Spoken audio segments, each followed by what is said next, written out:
You're listening to WQEE 99.1 FM, The Key in Noonan, Georgia, home of Braves Country with Mac McGee and the Armchair Quarterbacks, weekdays, 3 p.m. Eastern to 5 p.m. Eastern, right here on The Key and YouTube.com at Braves Country. Tom has been a teacher for over 40 years. One day, I think one of the students had asked the question and he didn't remember the answer. And I also noticed that he was letting his class out earlier than they were supposed to let out. I was really starting to worry. Levi and I talked about how it would change our lives, but he was there beside me. When something feels different, it could be Alzheimer's. Now is the time to talk. Visit alz.org/ourstories to learn more. A message from the Alzheimer's Association and the Ad Council. Hey folks, this is Mark White with The Mark White Show, and you can tune into The Mark White Show every Saturday from 11 a.m. to 12 p.m. right here on Rock 99, WQEE The Key, the home of Southern sports and talk. Are you looking for a reliable dental practice that not only cares about your teeth, but is friendly to work with? How about one that offers great deals and new patient promotions? Well, your search is over. Most Valuable Smiles in downtown Eatonton, Georgia is committed to giving you the biggest and brightest smile. Right now, get a $99 new patient special, including x-rays and exam. Maybe you're looking for veneers. Most Valuable Smiles veneer special includes one free veneer with every 5 purchased. Or get that bright white smile you've always wanted by taking advantage of an exclusive $100 off Zoom whitening treatment when you book today. And don't forget that 2022 is almost over. That means most insurance policies will reset by the new year, and to avoid losing that extra money, you need to use it or lose it. Book an appointment today with Most Valuable Smiles in downtown Eatonton to lock in these exclusive deals. Call 706-623-0318 or visit mostvaluablesmiles.com.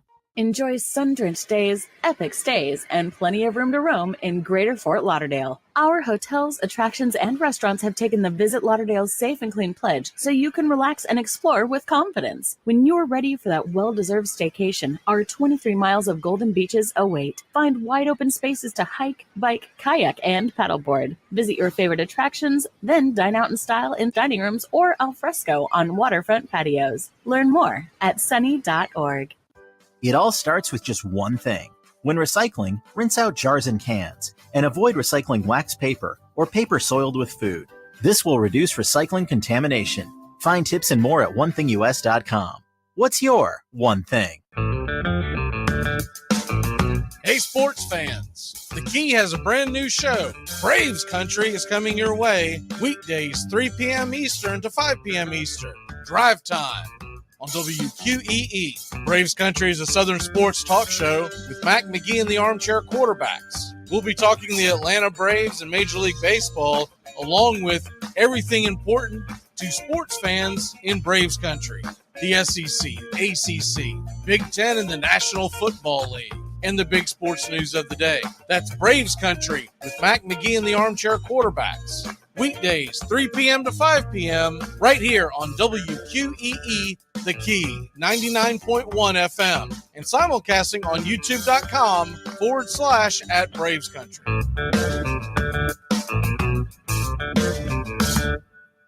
At Shell, we know from the time you get up to the time you wrap up, good night, there's a lot of meetups, eat-ups, and hurry-ups. So come to Shell and get 3 things done at once. Fill up with Shell V-Power Nitro Plus to help keep your engine running like new. Save up with the Fuel Rewards program and never pay full price for gas again. And snack up with in-store rewards to save even more at the pump. Make the most of the stop you need to make with Shell and engines that continuously use Shell V-Power Nitro Plus premium gasoline. See full terms and conditions at fuelrewards.com. That's the sound of NyQuil Severe hard at work. NyQuil Severe is the best sleep with a cold medicine. No tossing and turning, just rest and recovery. So you're ready to take on tomorrow. For powerful relief of your worst cold and flu symptoms, try NyQuil Severe. The nighttime sniffling, sneezing, coughing, aching, stuffy head, best sleep with a cold medicine. Use as directed. Keep out of reach of children. Hey Braves fans, thank you for listening to Braves Country Baseball. Hi, I'm Mac McGee, and we are here to bring you play-by-play, pitch-by-pitch of your Atlanta Braves bringing you spring training and 2 to 3 games a week all season long. Please like and subscribe today. Braves Country Baseball.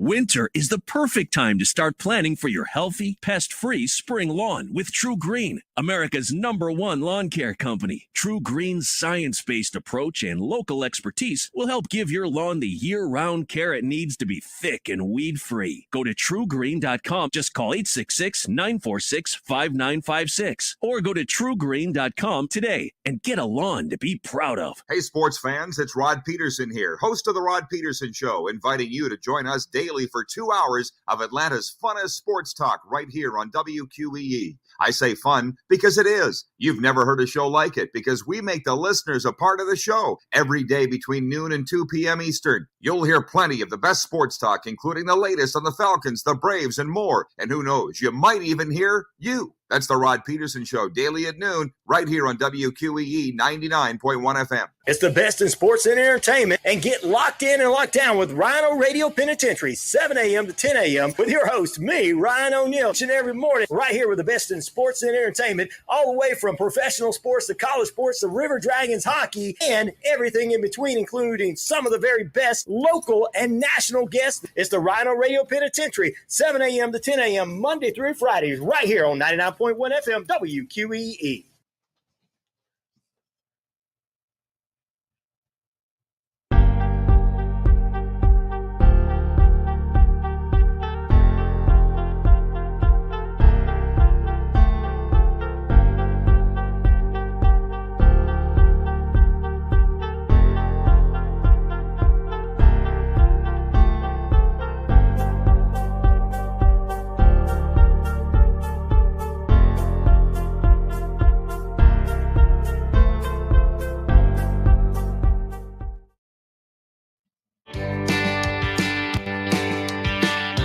Hey, sports fans, weekdays 3 p.m. Eastern to 5 p.m. Eastern, drive time on WQEE. Braves Country is a Southern sports talk show with Mac McGee and the Armchair Quarterbacks. That's Braves Country with Mac McGee and the Armchair Quarterbacks. Weekdays 3 p.m. to 5 p.m. right here on WQEE 99.1 FM.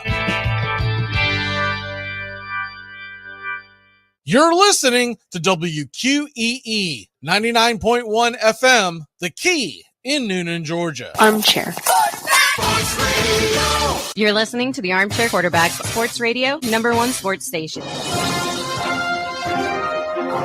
Good afternoon, and this is your Armchair Quarterbacks Sports Flash.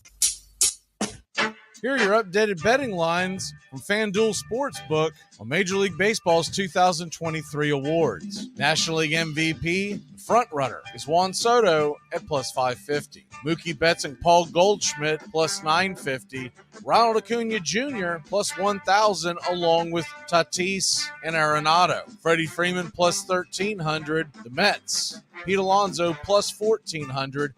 Austin Riley at plus 2,000. Other Braves players' odds to win the MVP, Matt Olson plus 3,000, Michael Harris plus 4,500, and Sean Murphy plus 20,000. The American League MVP race looks like this. Shohei Ohtani, who will be a free agent at year's end like Aaron Judge, the 2022 MVP winner. Ohtani sits at plus 220, Aaron Judge plus 600, Mike Trout plus 800, and Julio Rodriguez at plus 900. Rafael Devers sits at plus 4,000 for the Boston Red Sox, and Jacob deGrom at plus 10,000. NL Cy Young Award winner Alcantara plus 600 to repeat. Corbin Burns of the Brewers plus 600. Verlander at 800, Scherzer 900, Spencer Strider at 1,000. Max Fried sits at 1,300, and Kyle Wright at plus 5,000. The AL Cy Young, Jacob deGrom, the runaway favorite at plus 600. Garrett Cole at 7. Carlos Rodon, 1,000. And while Dylan Cease is at 1,000, Shohei Ohtani is plus 1,200. Tyler Glasnow returns in 2023, and he sits at plus 3,000. Nasty Nestor Cortez at 5,000. Chris Sale at a long shot at 10,000. Real quick on the hardwood tonight, games of interest. College basketball takes center stage. Wake Forest and Duke, the Demon Deacons are getting 8. Number 7 Kansas State travels to number 8 Kansas. They're an 8-point dog, over under 145.5.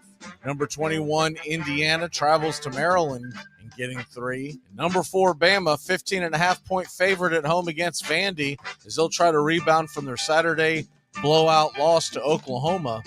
Kentucky Wildcats are giving up 7.5 on the road to Ole Miss, over under 135.5. Number 23 Miami, 3.5-point favorite at home against Virginia Tech, and number 20 Clemson giving up 4.5 on the road to BC. And that's your Armchair Quarterback Sports Flash. Stay tuned for Braves Country right here on WQEE 99.1 FM, The Key in Noonan, Georgia, simulcasting on youtube.com @Braves Country. Armchair. There's something kind of about a kid that's never played baseball. We have been hoodwinked, bamboozled, and flat out deceived. Why did you get so drunk? You got drunk. I'm just really exhausted. What's in that cup? Armor Cokes. Do you have any idea how important this is? We're trying to save the pub. Really? This is what you're doing? This is what you're doing? Chief, what do you want to do tonight? The same thing we do every night. Try to take over the world. 106 miles to Chicago. We got a full tank of gas, half a pack of cigarettes. It's dark, and we're wearing sunglasses. Hit it. Armchair. YouTube Live. Radio station. The radio station you can call your own. What listeners like about our station? I like everything. It's always on my radio. We never stop the music, except for now, when I talk. You're listening to Braves Country with Mac McGee and the Armchair Quarterbacks. We're here live weekdays, 3 p.m. Eastern to 5 p.m. Eastern, WQEE 99.1 FM, The Key, and simulcasting on youtube.com /@Braves Country. Your first choice for Southern sports. Good afternoon. I'm Mac McGee, and I don't know much, but I know one thing. Everybody better keep their alerts on their phone on high, because if Tyler Huntley made the Pro Bowl, we all got a chance. Armchair. Community Access Channel. He's the armchair quarterback. He's full of beer and he's full of snacks. The all-American man. Yeah, howdy, hi, and how the hell are you? Welcome to Braves Country and Braves Country HD, wherever you may stream. And can you believe this story? Okay. Guys like Josh Allen and whatnot back out of the Pro Bowl, and Trevor Lawrence, Derek Carr named to the Pro Bowl. That's fine. But Tyler Huntley, he played 5 games. I mean, if we're getting to that point where Tyler Huntley is going to be in the Pro Bowl, and I realize the Pro Bowl is even less important than it has been in years past. They're not even playing a game. I think it's some kind of touch football, and there's going to be some kind of, I don't know, it's some kind of a skills competition. And it's basically going to be a glorified long weekend television show. They're basically doing what the NBA did with the NBA All-Star Weekend, expanding it and just not really having a game, which is fine, because the game, I haven't watched the game in 20 years at least. It's probably been closer to 25 since they quit actually tackling. The first time, and I don't remember the year, but the first time that I saw the guys run into the hole and stand each other up and they just kind of pat each other like it's touch football, I was like, that's it. What little interest I have is gone. Still, for my money, the only All-Star game worth watching, if you're a true sports fan, is the Major League Baseball All-Star game. They still actually play the sport, and they're still actually trying to win. It still means something to them. NBA, it's just, it might as well be a 3-on-3 competition. NHL, it's ridiculous. You'll tune in, and when a typical NHL score is somewhere around the 3-2 area, you'll tune into that, and they'll have a total of 20 goals. So to me, it's the only one worth mentioning. But when I saw that story, I was absolutely floored that this was a thing. Other thing that's trending in the world of sports. So if you missed this story, Steph Curry and his wife are coming under scrutiny. And I'm not going to get into the political stuff because I don't like getting into the weeds of it. But the short of it is they backed a bill back in the 2020 election for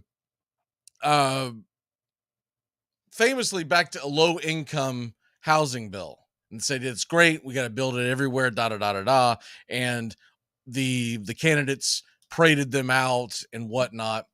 Well, I guess it was yesterday or the day before, Curry's wife wrote an op-ed in a major publication out on the West Coast against building one of those types of housing developments close to their $30 million mansion. And they are getting dragged across Twitter because they're basically saying, oh, you want to help everyone out as long as they're not going to be your next door neighbor, right?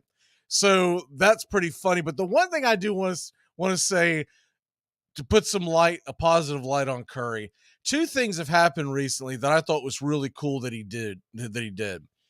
First of all, the all-time college basketball scoring 3-point score in Oklahoma universities, and you'll have to forgive me for a second because I had to write it down. I do not follow women's basketball. Taylor Robertson broke the all-time 3-point record.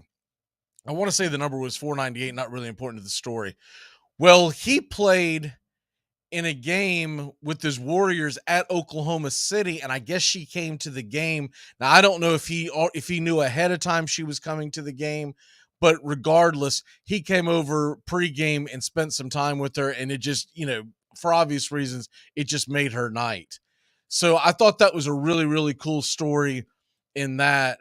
And the Warriors trying to pull up the actual score of it, because I saw that he actually had a good night. Here it is. They won 128-120, but this was one of these games where he actually played, or did he? Yeah, okay. That's what I thought. 37 minutes, and we all know this whole thing with the NBA and how they do the load management and whatnot. He was 8 of 14 from 3-point range and had a good night, right? Put 38 points up. I thought that was the number I saw, 38. That's a cool enough story, but another one that came out. So back on January 20th, the Warriors were at Cleveland to play the Cavaliers, and there was a guy.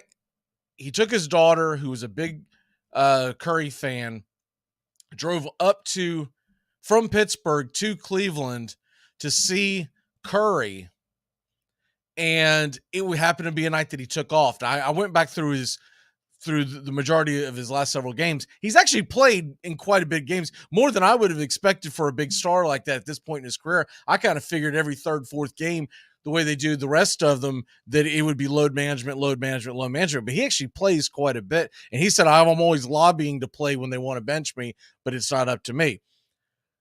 He found out about this because the dad posted on Twitter. But here's the thing. The dad didn't even complain. He didn't make a stink of it. He just took a picture of Curry on the bench. He said, we had to make the trip. It was, I don't know, 2 hours, 10-minute drive each way. So I thought that was really cool, right? That he takes a picture, doesn't tag anybody in, wasn't looking for to try to guilt anybody. Somehow the picture gets back to Curry, and I guess within the last day or so, they opened up the mail and there was a box of all this gear from Curry, from jerseys, you name it, shirts, etc., with the note that basically apologized for not playing, but thank you for coming to see the game.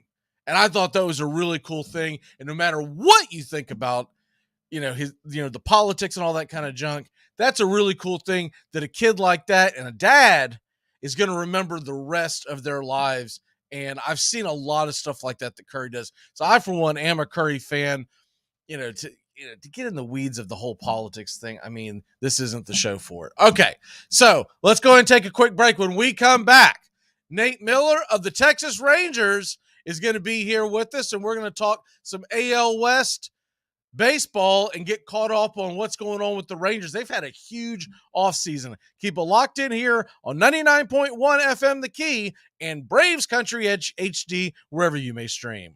If you're arrested for bribery, can't you just bribe your way out? I mean, you're a briber. That's what you do. Armchair Quarterbacks Radio, living in an era of baseball where the impossible is unfolding right before our eyes. Salvador Perez, the 2-2.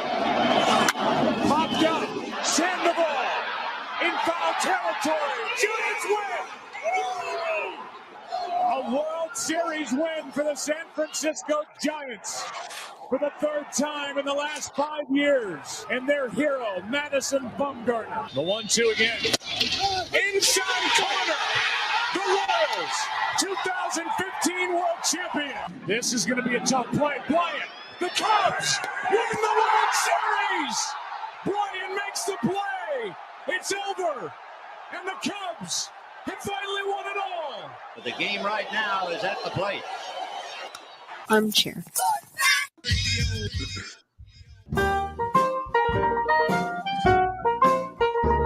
Dixie Handle Company, 5 generations of the Strickland family, have produced quality hardwood farm and garden tools, wooden shutters, and custom furniture. This small business has been owned and operated since 1992 and ships to customers across the world. If you're looking for the highest quality tool handles, Dixie Handle Company is your place. Every item is hand-picked to your specifications. If it's made of wood, they do it. Call now, 931-722-3395. That's 931-722-3395. Or go online to dixiehandle.com. The Dixie Handle Company. Welcome to Craftsmanship, a proud sponsor of Braves Country Baseball.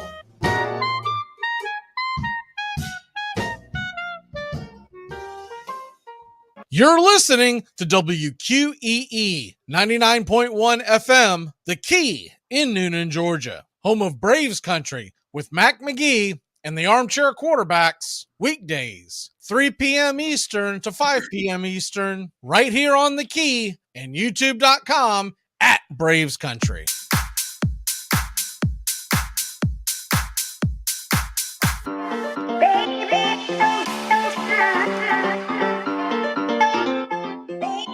Welcome back.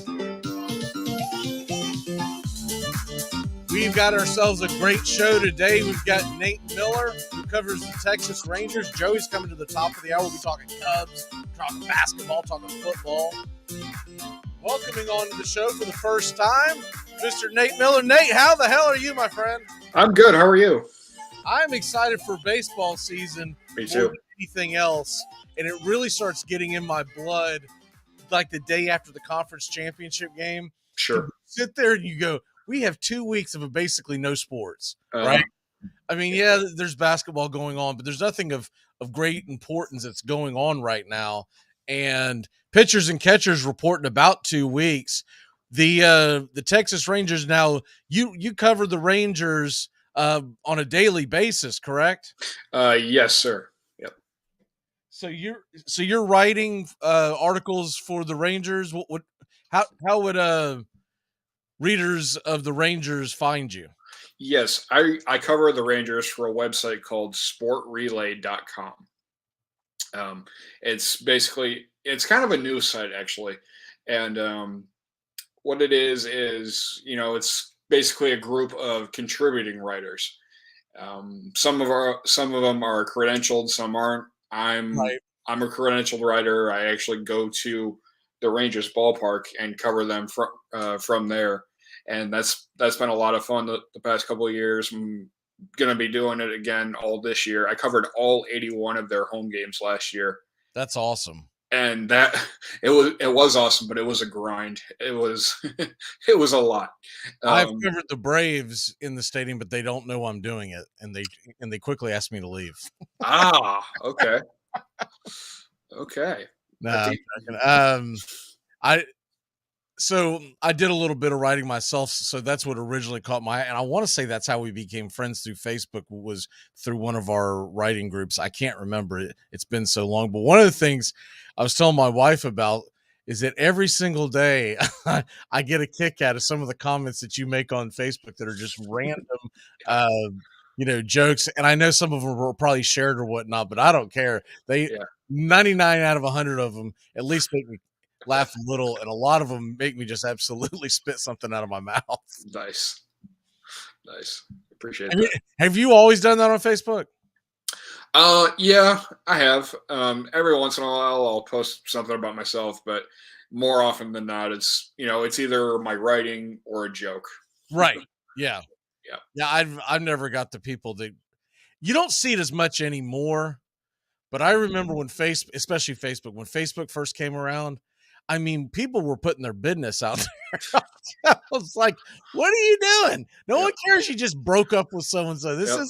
That's not what this is. Or, that that your neighbor isn't treating you fair, or whatever they get into. Nobody cares how good your potpourri looks, I was so glad for so many reasons that Facebook did not exist when I was hit around the 18, 19 years old range, especially the 21, when you first become legally to get out in public and do stupid things. Oh yeah. Like, man, the nonsense I would have put up there. Yeah. I can't. Anyways, let's dive into the Texas Rangers. I have put them on the screen for people that are watching at home. For those of y'all that are listening, we will do our best to let you know what we're looking at. Yeah. The first thing that I wanted to touch on, because obviously there's a lot of interest in Braves country. The Rangers and the Braves made a trade during the offseason. And I know most people are going to say it was a minor trade, but regardless, they sent Colby Allard to Atlanta, who originally was drafted by the Braves. I don't know if a lot of fans realize that he was drafted first round in I believe it was 2014, and then the Braves sent Cash and Odorizzi. That's how bad we wanted to get rid of Odorizzi. We paid you to take him. But I think my biggest question for a Rangers writer would be this. What can we expect from Colby Allard? Because I'm assuming that he's being brought over for a depth piece in the bullpen. Yeah. He's done both. He's been in the rotation and he's pitched out of the bullpen. I think, to my knowledge, he's going to be in the bullpen for you guys. He's durable. He's not going to eat up, 3 or 4 innings for you. He's got one in his tank at a time, as most bullpen guys do. He's not going to do anything special for you.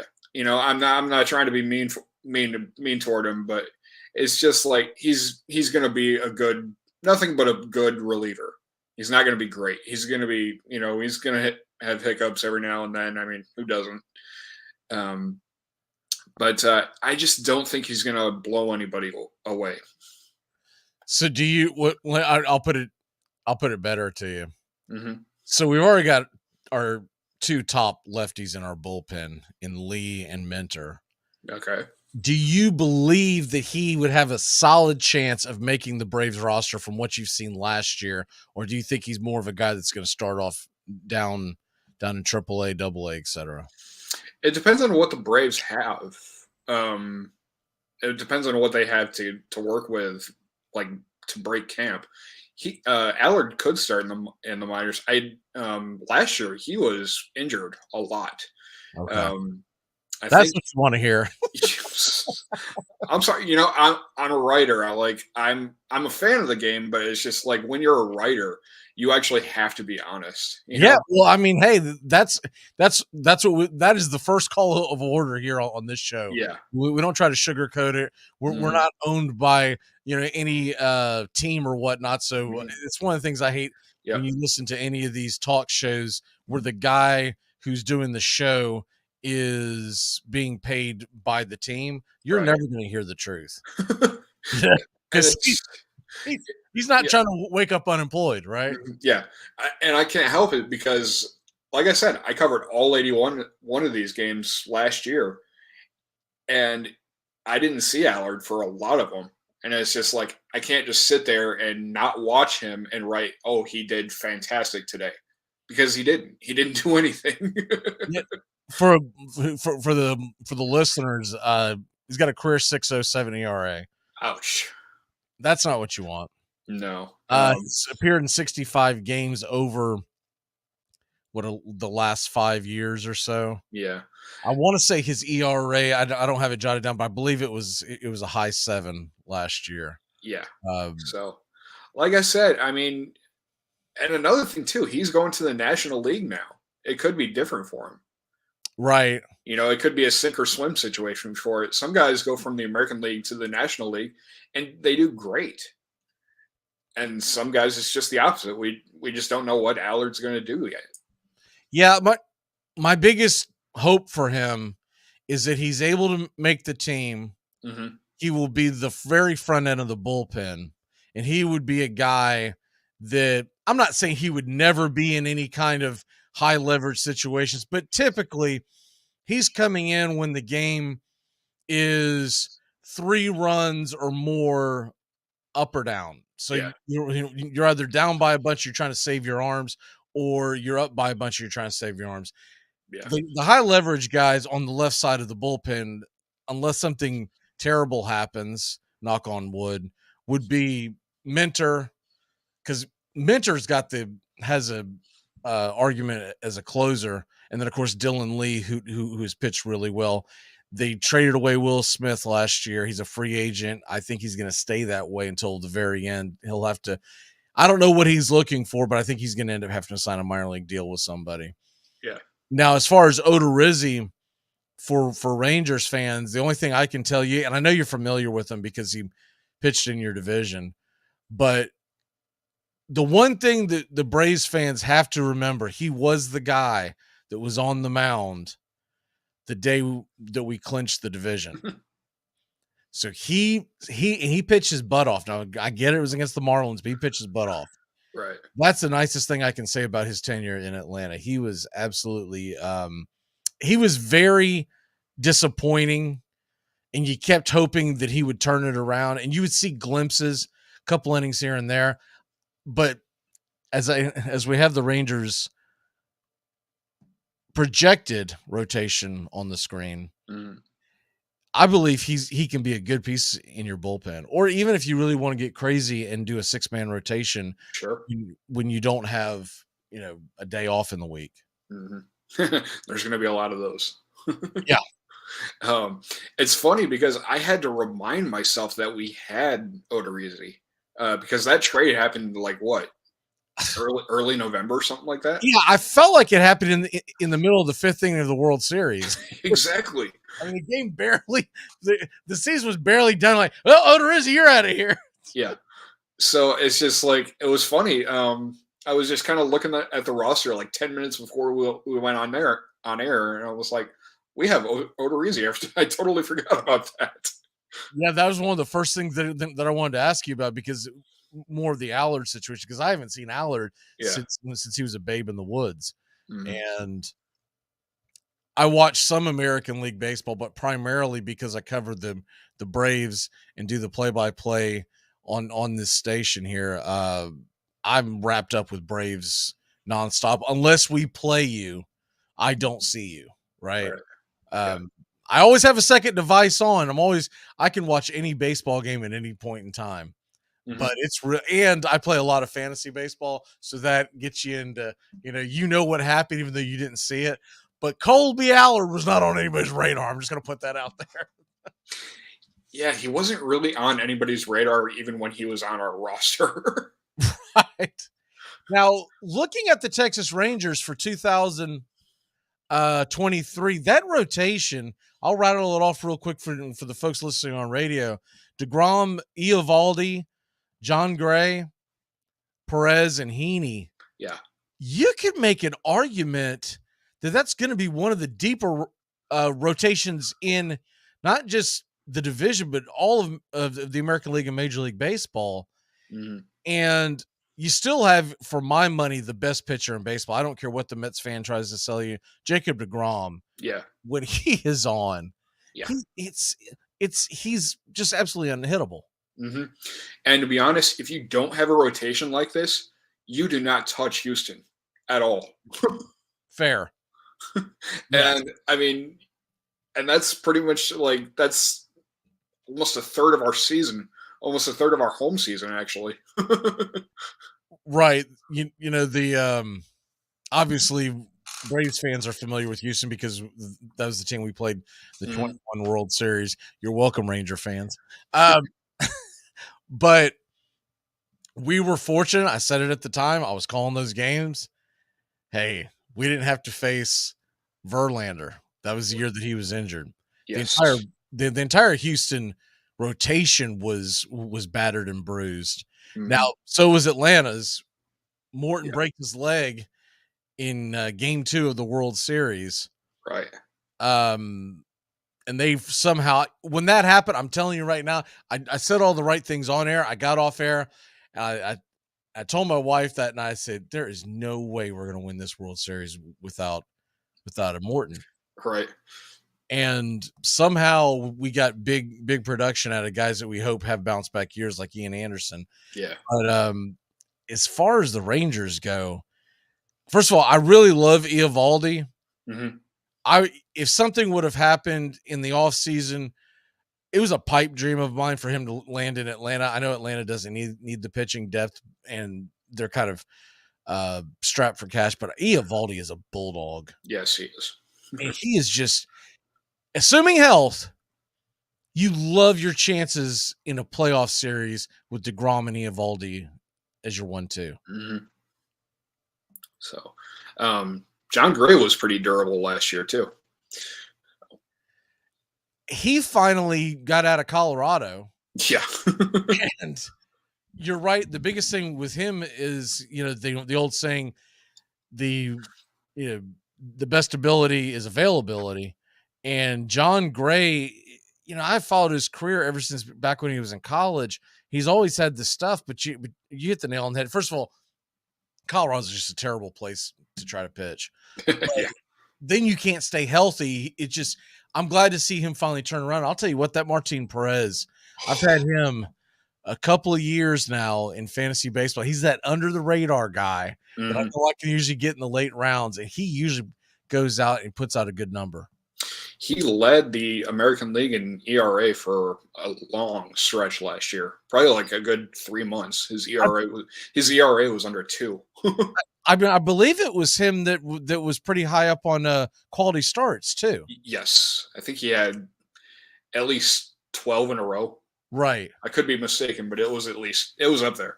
Yeah, it was like Framber Valdez, Martin Perez, and then the rest of Major League Baseball. Yeah. And I know that's a quirky stat, but I still say if you can get a guy that can go out day after day after day and post a quality start, he gives you a fighting chance to win the game. Yep. 6+ innings and 3 earned runs or less. What else can you ask from today's game? You can't ask anything more, and it's so much fun to watch, especially when you're there. The other thing would be, and honestly, I wouldn't be shocked if down the road a quality start gets. They might keep that statistical name, but they're going to come up with another name that'll mean a quality start, and it's going to be 5 innings and 4 earned runs, just because the way the game is changing. Yes. But Andrew Heaney, what are you expecting to get out of him? He's more of a curiosity for me because I really haven't seen him pitch that much. I honestly couldn't tell you because I just haven't seen him pitch. So. I mean, it's kind of up in the air for me. I don't know what to make of his signing. Yeah. I will say this: Texas has the money, and it's not like they broke the bank with him. No. And the fact that he's being projected as a number 5 starter, then you love the signing. If Kansas City would have signed him to be their ace, you'd be like, I don't know, dude. Like, what are you doing? Well, but the number 5 starter, that's a different ballgame. Kansas City has their old ace back now, and Greinke. Zach Greinke. Yeah, I saw he's 118 strikeouts away from 3,000. I would have never thought that. And if he gets it, I don't know if he'll get it this year because he only had like 70-something strikeouts last year. Mm-hmm. But if he finds a way to stick around in the game for the next couple of years and gets that 3,000 start to the 3,000, is he a Hall of Famer in your book? He's close. He's close. If he's not in the Hall of Fame, in however many years, he's going to be close. Yeah, he's one of those things and I've always been a big stickler of being very stingy with the Baseball Hall of Fame. Mm-hmm. But 3,000 strikeouts, man, that's a number. That's not nothing. I mean, it's pitcher's version of 3,000 hits. Right. And it's not as impressive as it used to be because the strikeout numbers have gone through the roof. Mm-hmm. And it's not just because the pitchers have got thrown harder, but the guys are swinging for the fences. Right. But it'll be interesting to see if he sneaks in at 3,000 and then we'll say 10 years from now, if that's no longer a bar that's impressive and it's more 3,500 to 4,000. But right now, I think he'll sneak in. Maybe not year one. I think he'll get to 3,000 if he stays in Kansas City. He's more of he's a guy who thrives more in small market teams. I'll tell you something else. His value dropped when they got rid of the designated hitter. Yeah. I mean, this guy was a solid hitter. I would be willing to bet if you put Zach Greinke in the DH role for his entire career, this guy would have been a solid 250 hitter. Oh yeah. Which is amazing. Which is amazing for a pitcher. It really is. Facing him in the World Series was an absolute nightmare because he would come to the plate. You're like, well, that's not a gimme out. What are we doing here? Let's face it, 250 is amazing for a starting catcher. Yeah, and it's only getting worse. Now the only thing anybody cares about is OPS and all that stuff. But I'm still a little old school where I don't look at the batting average as much as I used to, but I'm still impressed by a big one, right? Sure. Some guy comes to the plate in the middle of the year and he's batting 330. That makes me stop in my tracks. Uh-huh. So, especially if it's like July 20th. Right, exactly. So, recently, Rangers signed Ian Kennedy. What's the word on him? He's people are pulling for him down here. He had a great 2021 season up until I think he went to Arizona the second half of that year. But he had a good year. So we'll see. Yeah, I kind of figured that he's one of those guys that if he makes it, he makes it. If he doesn't, it's is what it is. But who knows? A lot of guys just like pitching in the American League better, and vice versa. Right. Of course, now this year you're going to see every single team. So I don't even know if any of this is going to matter. Do you like that change? Simply because you get to see people or see teams that you normally wouldn't get to see. I kind of look at that more from a fan standpoint when you think about it. It's just like you get to write something new. Right. Yeah, I get it from that perspective. My only thing that I hate, and I hated this years ago, and it's already changing, and it's going to get more and more watered down, is that when they went to the interleague play, what was special about the World Series is there was no way to see Team A versus Team B unless they met in October, right? Yeah, and the All-Star game. Right, exactly. That too.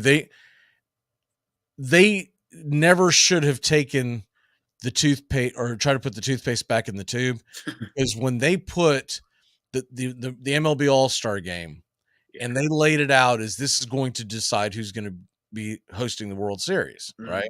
Yeah. I got to where I really liked it, and now they've taken it away, and now I don't think I would have ever missed it, cared, and I would have been just as excited to see the All-Star game if that was never the case. But once they did it, I thought it was a big mistake to undo it. it kind of makes you wonder, why are there 2 leagues still? Yeah. Because before it felt like it was almost forbidden to play a team in the opposite league. Now it's going to be an everyday occurrence. Right. If you look at baseball and you look at football, they're set up geographically different than the NBA and the NHL. Because the NHL and NBA, they specifically have an Eastern and a Western conference, right? Yeah, right. Football and baseball, you're right. It doesn't really realistically matter anymore, because why can't you put the Giants and the Jets or the Yankees and the Mets in the same division now? Right. If we're all going to play each other, and you've kind of diluted the whole thing. Now, I think they do that with both, because they're rooting for a Mets-Yankees World Series. The last thing they ever want to see is, take, I guess, Colorado and give them a better chance to get to the World Series. Yeah. So they want Colorado going up against Eastern teams, because they're hoping that east of the Mississippi has at least one team in it, because that's where 75% of your population is. Yeah. But I'm with you as a fan now. It doesn't realistically matter. And for years, that's why they always said that, you couldn't put the Rays, the Marlins, Atlanta, et cetera, in one. But I'll tell you something that would make more sense why it would be better, because if you're not going to have a salary cap, right? Yeah. Then teams in the same market should be in the same division. Right. Because it gives them a puncher's chance. A team like Kansas City doesn't really have much of an opportunity to win their division regularly when they're going up against Chicago, right? Yeah. So unfortunately, I don't think they're going to change that, but I'm with you. I mean, if you can put the Rangers and the Astros in the same division. Yeah. Why not everybody else, Right, exactly. All right, let's take a quick break. When we come back, AL West preview. We're going to hit a couple of predictions and talk about some of the other teams in the American League West. We'll be back in a flash here on Braves Country and Braves Country HD, wherever you stream. Hey, sports fans. The Key has a brand new show. Braves Country is coming your way weekdays 3 p.m. Eastern to 5 p.m. Eastern. Drive time on WQEE. Braves Country is a Southern sports talk show with Mac McGee and the Armchair Quarterbacks. We'll be talking the Atlanta Braves and Major League Baseball, along with everything important to sports fans in Braves Country. The SEC, ACC, Big Ten, and the National Football League, and the big sports news of the day. That's Braves Country with Mac McGee and the Armchair Quarterbacks. Weekdays, 3 p.m. to 5 p.m. right here on WQEE, The Key, 99.1 FM, and simulcasting on youtube.com/@Braves Country. Do you want to lose 18 pounds fast and improve your health? Now you can lose up to 18 pounds in your first 2 months with Nutrisystem. Get delicious breakfasts, lunches, dinners, even snacks and shakes delivered safely to your door. All delivered for free. It's easy to follow, and you'll see results in your first week. You'll get your favorite foods made healthier and perfectly balanced to put your body in fat-burning mode. Millions of people have lost weight with Nutrisystem, and you can too. Lose up to 18 pounds in your first 2 months. You get a whole lot of something with Farmers Policy Perks. So much, I'm going to have to speed things up. You can get the Farmers Signal app, and that could get you up to 15% off your auto policy. That's just for using the app and driving like the normal speed limit, hearing, full stop, making lane change, signaling human being you are. Get a whole lot of something with Farmers Policy Perks. Start with a quote by calling 1-800-FARMERS. We are farmers. Bum, bum, bum, bum, bum, bum. Are you an adult? Yeah. And do you have a lot going on in your life? I am so busy. Introducing fantasy football. What's that? Move aside job and relationships. You're now the general manager of a football team, and that takes a lot of time and effort.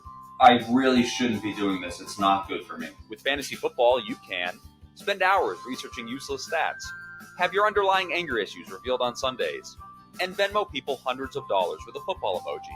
Well, I'll get that money back when I win the championship. You say that every year. Okay, this year is different. I have been so unlucky in the past. Why would you need to know about world news or how a Roth IRA works when you could know who the Saints wide receiver 3 is? Chris Olave. but I think he'll be the number one by the end of the year because Michael Thomas. Shut up. I used to think fantasy football was fun, but it's not fun anymore. I have a lot riding on this emotionally. Try it today. Armchair. It's the best in sports and entertainment, and get locked in and locked down with Rhino Radio Penitentiary, 7 a.m. to 10 a.m. with your host, me, Ryan O'Neill, each and every morning, right here with the best in sports and entertainment, all the way from professional sports to college sports to River Dragons hockey and everything in between, including some of the very best local and national guests. It's the Rhino Radio Penitentiary, 7 a.m. to 10 a.m. Monday through Friday, right here on 99.1 FM W. Hey, Braves fans, the Armchair Quarterbacks YouTube channel are bringing you Braves Baseball all season long. Hi, I'm Mac McGee, and I'll be bringing you Braves Baseball play-by-play for the Braves fans out there, for all of Braves country. So pull up an armchair and join us for Braves Country Baseball, first pitch to last pitch, Tuesday and Friday nights, right here on the Armchair Quarterbacks YouTube channel.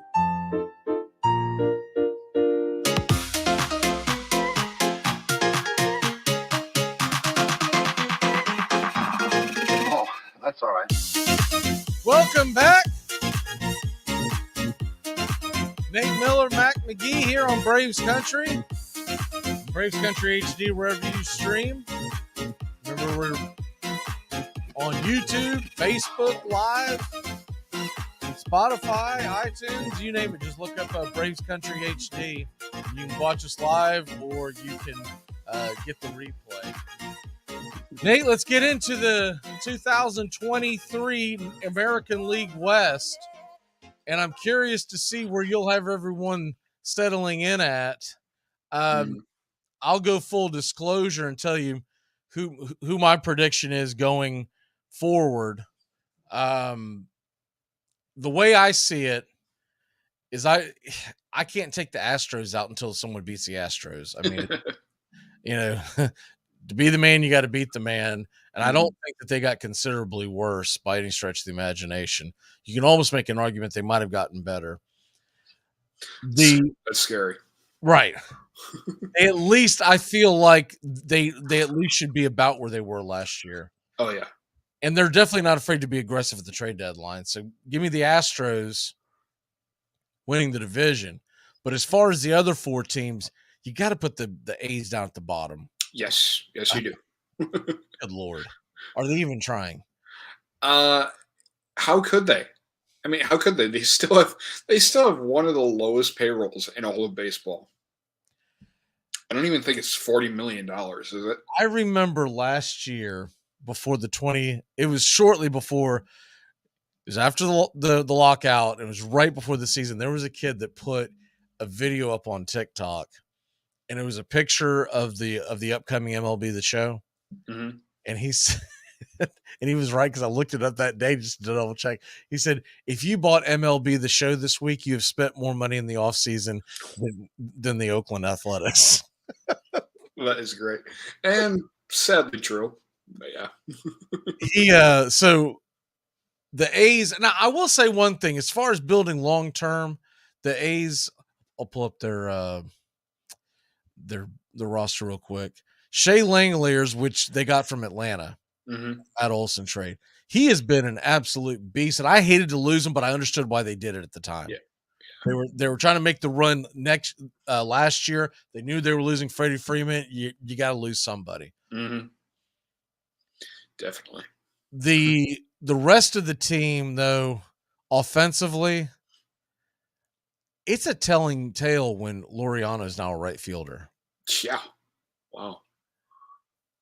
I mean, it was only a few years ago before his suspension that Laureano was considered one of the best center fielders with the highest ceilings, right? Yeah. And now I guess he's lost a step. I don't watch a lot of A's baseball. You can probably tell me better than that, but it's just, yeah, they just lack a lot. I don't know how they're going to score. And then their pitching staff, Blackburn is their ace. I mean, he's a jump ball pitcher that, I will say this, Kyler Muller, I hated losing him. Mm-hmm. He's a bit of a project, because he's been inconsistent. But when he's on, he's pitched up in the majors quite a few times for Atlanta. He's a lefty with just some nasty stuff. He's a big kid. So he comes from a huge frame. He's like 6'6", and he just throws down and hard. And he's gone into New York and shut down the Mets. He's got the stuff. The problem is whether or not he's going to come up and be consistent every day. I'm interested to see what Waldachuk does. I've heard good things about him. Yeah, well, I know he's highly regarded, but I honestly don't believe I've ever seen him. I have. I saw him pitch a couple times last year, but they kind of blur together. And I remember his name coming across.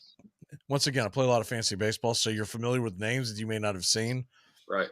And I remember him being like on a watch list of mine, but I never pulled the trigger. Yeah. The one thing you can't say about the Oakland A's and Billy B, they usually make good moves, right? Yeah, they do. The problem is they're just like the Marlins. They're constantly rebuilding. Yeah. Never build anything with any kind of stability, because once they get the guys up to where like, man, this guy's about to have a breakout year. Yeah, but he's going to be a free agent at the end of the year, and we're not going to anything back, so we got to trade him. Yeah, they're constantly rebuilding, but you have to remember, too, they don't have many blocks to build with. Again, it's the payroll. I've often said if the Oakland A's and Florida Marlins could merge, man, that'd be a heck of a team. Yeah. Right? But the problem is they would have to merge all their finances, too. I mean, they're both disasters. Well, even if they merge, they still wouldn't have, the payroll that the left side of the Yankees infield has. No, or the Mets, for that matter. Yeah. The Mets are the new Yankees and vice versa. Pretty much. And it eats Yankees fans up. But man, the Mets. Like, even Boston has come back to earth in recent years.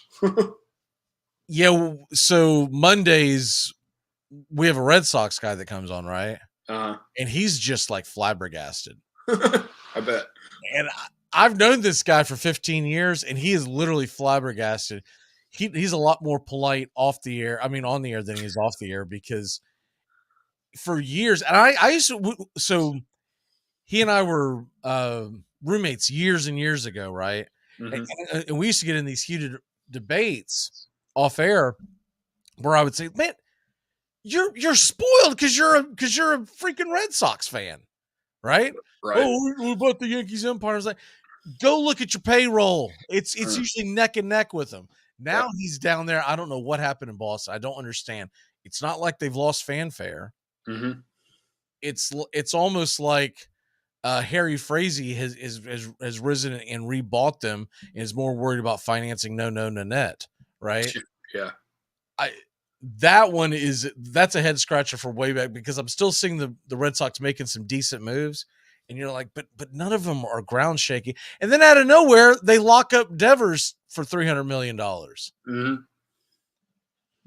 All right. Xander Bogaerts is like, where was that money? But 3 months ago. It wouldn't surprise me if the profits that Walmart makes from their $5 bin is higher than the A's payroll.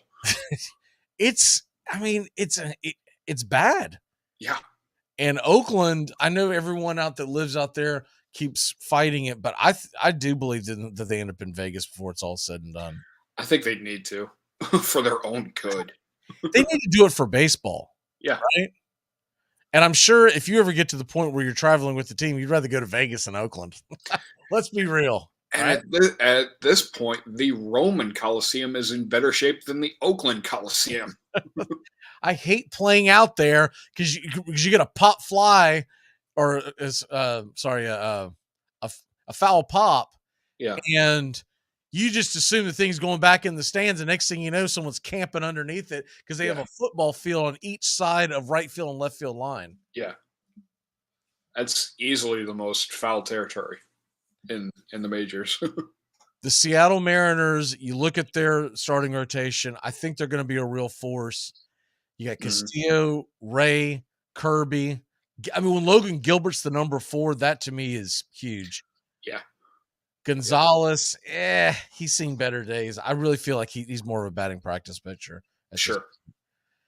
But they're going to everybody's want to go see J-Rod, right? Yeah.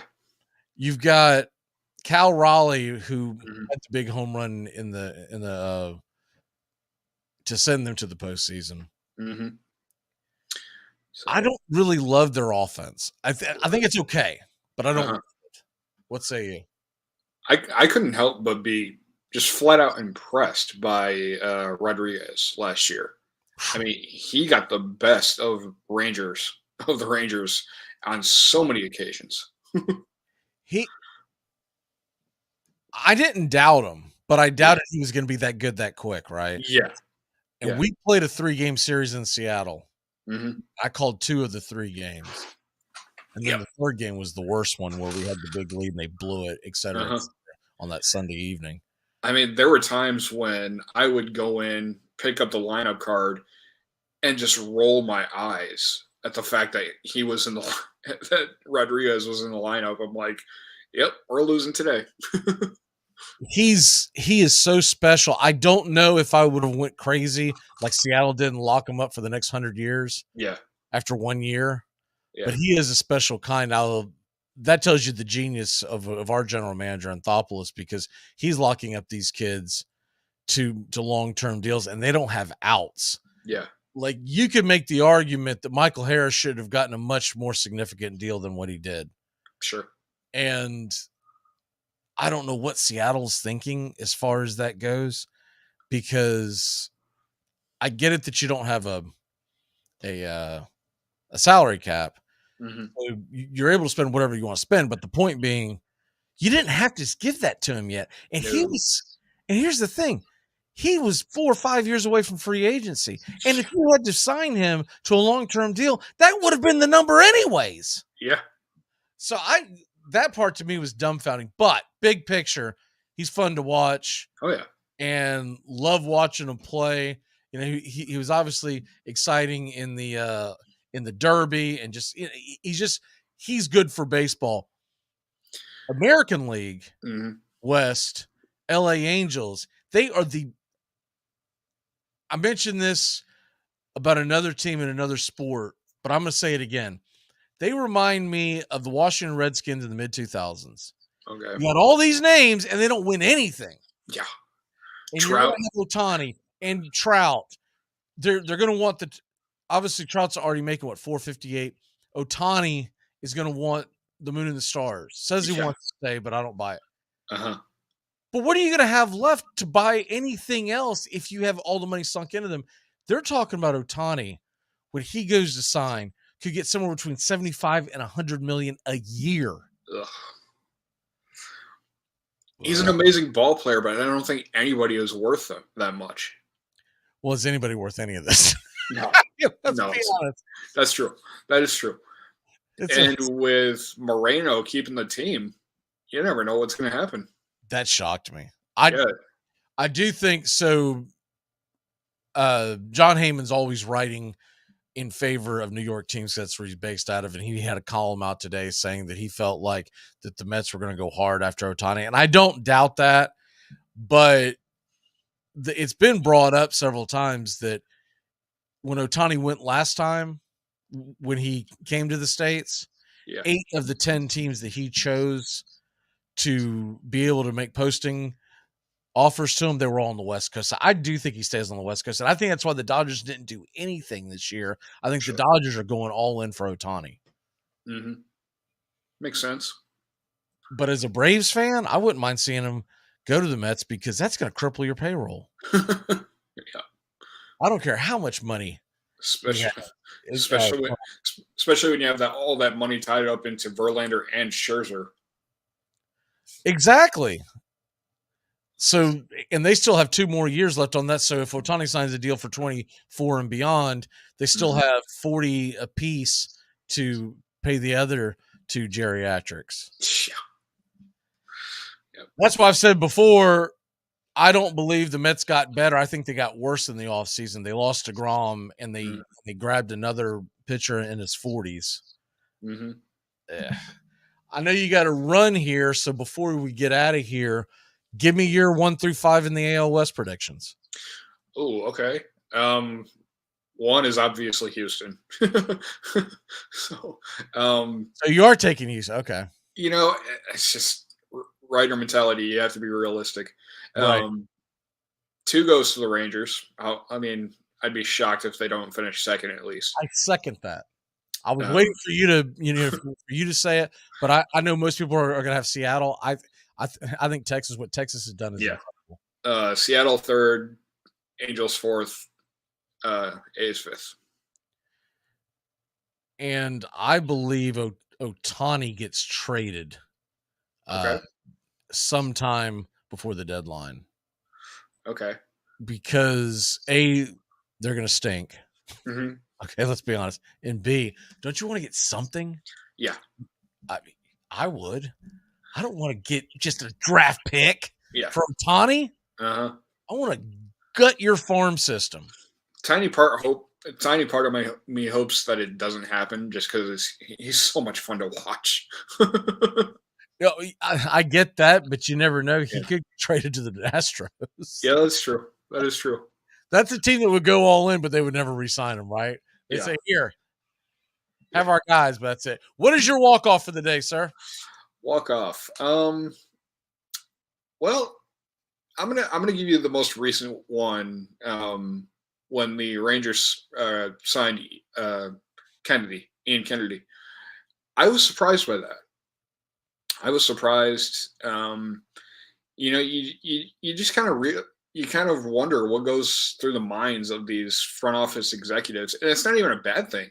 It's just what could you have seen these past couple of years that makes you want to bring back a guy that you traded 3 years ago?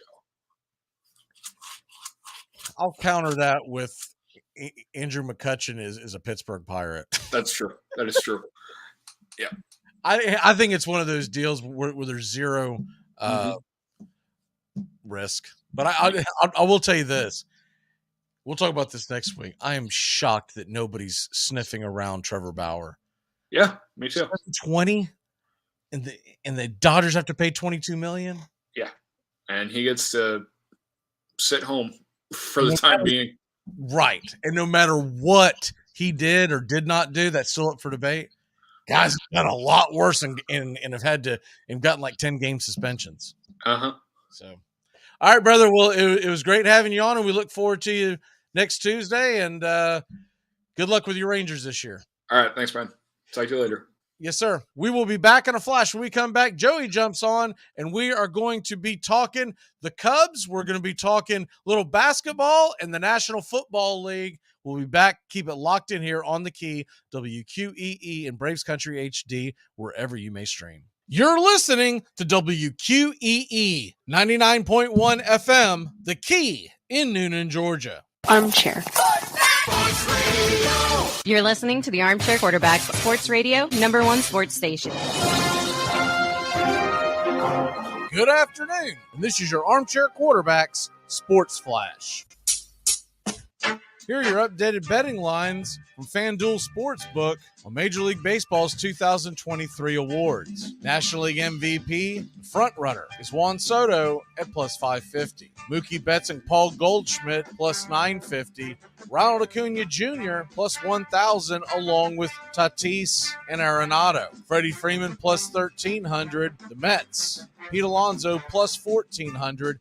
Austin Riley at plus 2,000. Other Braves players' odds to win the MVP: Matt Olson plus 3,000, Michael Harris plus 4,500, and Sean Murphy plus 20,000. The American League MVP race looks like this: Shohei Ohtani, who will be a free agent at year's end like Aaron Judge, the 2022 MVP winner. Ohtani sits at plus 220, Aaron Judge plus 600, Mike Trout plus 800, and Julio Rodriguez at plus 900. Rafael Devers sits at plus 4,000 for the Boston Red Sox. Jacob deGrom at plus 10,000. NL Cy Young Award winner Alcantara plus 600 to repeat. Corbin Burns of the Brewers plus 600. Verlander at 800. Scherzer 900. Spencer Strider at 1,000. Max Fried sits at 1,300, and Kyle Wright at plus 5,000. The AL Cy Young, Jacob deGrom, the runaway favorite at plus 600. Garrett Cole at 7. Carlos Rodon, 1,000. And while Dylan Cease is at 1,000, Shohei Ohtani is plus 1,200. Tyler Glasnow returns in 2023, and he sits at plus 3,000. Nasty Nestor Cortez at 5,000. Chris Sale at a long shot at 10,000. Real quick on the hardwood tonight, games of interest. College basketball takes center stage. Wake Forest and Duke, the Demon Deacons are getting 8. Number 7 Kansas State travels to number 8 Kansas. They're an 8-point dog, over under 145.5. Number 21 Indiana travels to Maryland and getting 3. And number 4 Bama, 15.5-point favorite at home against Vandy, as they'll try to rebound from their Saturday blowout loss to Oklahoma. And the Kentucky Wildcats are giving up 7.5 on the road to Ole Miss, over under 135.5. Number 23, Miami, 3.5-point favorite at home against Virginia Tech. And number 20, Clemson, giving up 4.5 on the road to BC. And that's your Armchair Quarterback Sports Flash. Stay tuned for Braves Country right here on WQEE 99.1 FM, The Key in Noonan, Georgia, simulcasting on youtube.com at Braves Country. Hey, folks, this is Mark White with The Mark White Show, and you can tune into The Mark White Show every Saturday from 11 a.m. to 12 p.m. right here on Rock 99, WQEE The Key, the home of Southern sports and talk. Are you looking for a reliable dental practice that not only cares about your teeth, but is friendly to work with? How about one that offers great deals and new patient promotions? Well, your search is over. Most Valuable Smiles in downtown Eatonton, Georgia is committed to giving you the biggest and brightest smile. Right now, get a $99 new patient special, including x-rays and exam. Maybe you're looking for veneers. Most Valuable Smiles veneer special includes 1 free veneer with every 5 purchased. Or get that bright white smile you've always wanted by taking advantage of an exclusive $100 off Zoom whitening treatment when you book today. And don't forget that 2022 is almost over. That means most insurance policies will reset by the new year, and to avoid losing that extra money, you need to use it or lose it. Book an appointment today with Most Valuable Smiles in downtown Eatonton to lock in these exclusive deals. Call 706-623-0318 or visit mostvaluablesmiles.com. You gave birth in a tub? Yeah, it's a really nice transition from womb to world, you know, kind of like a big womb. So you're in the tub with everything? Oh, yeah, the afterbirth floats, yeah. Must be like the tide at Omaha Beach.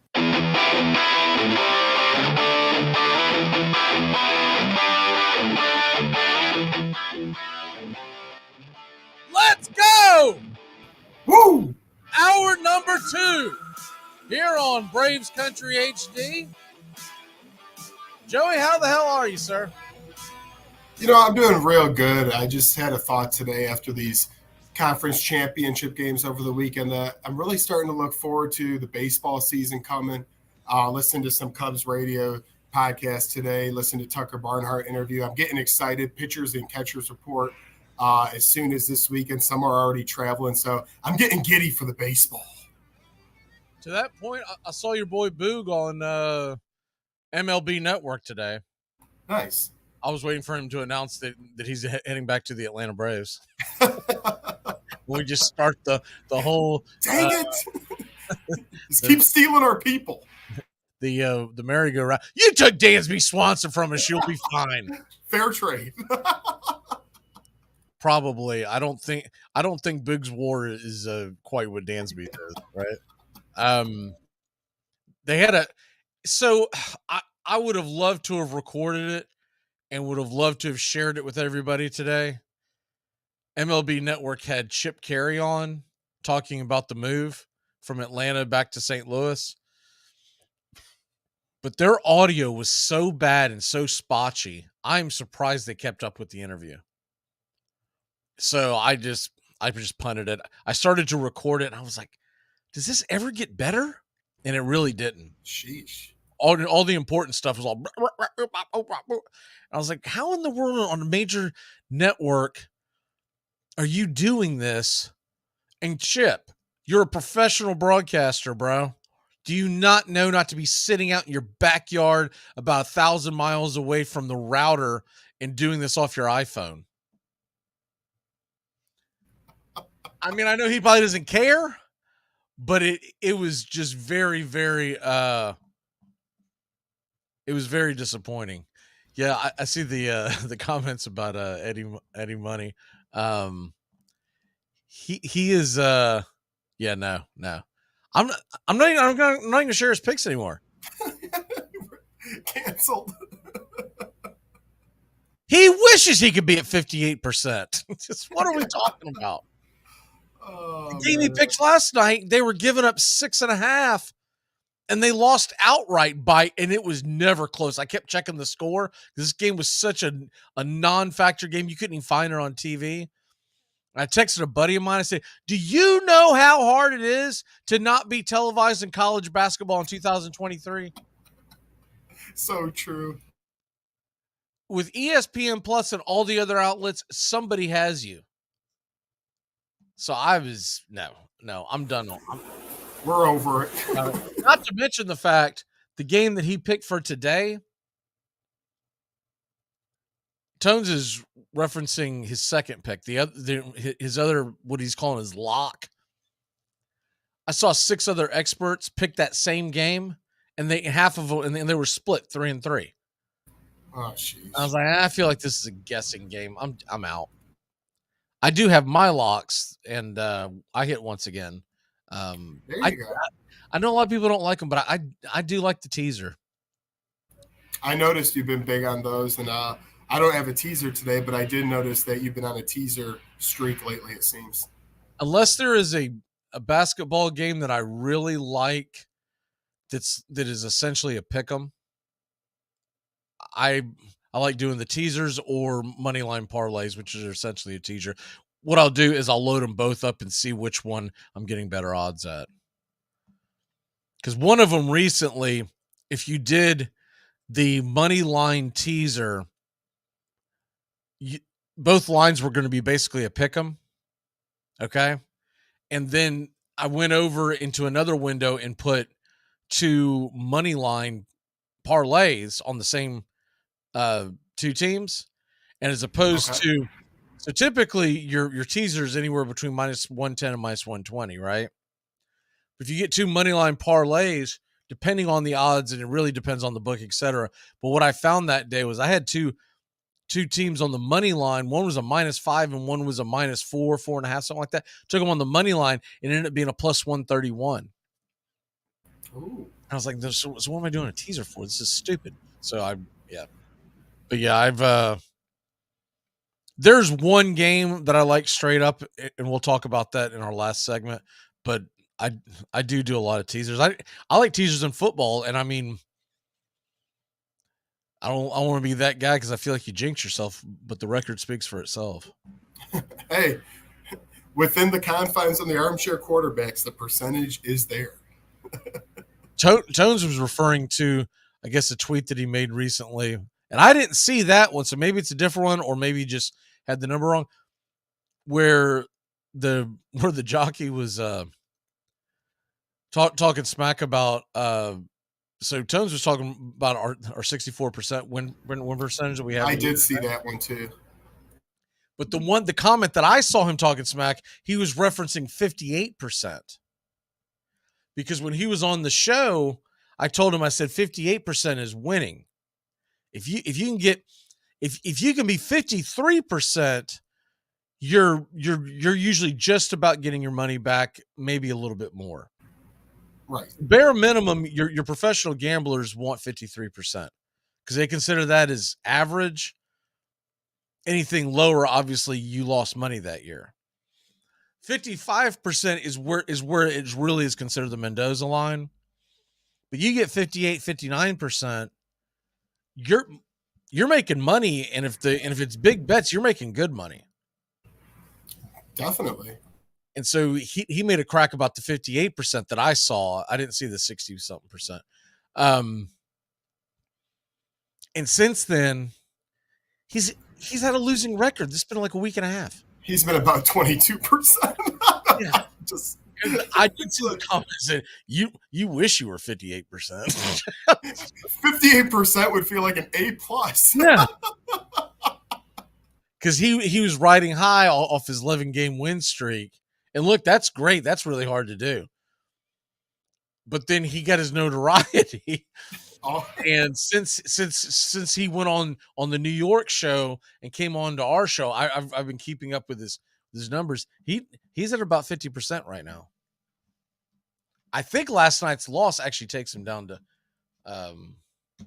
below, but I could be wrong on that. But anyways, I was like, what is he talking about? I think when people start to go on that losing streak, they start to lose their mind a little bit. I think we got a little bit of that going on here. Well, when people get on a winning streak, I always say, man, you never poke a winning streak. You never poke the bear.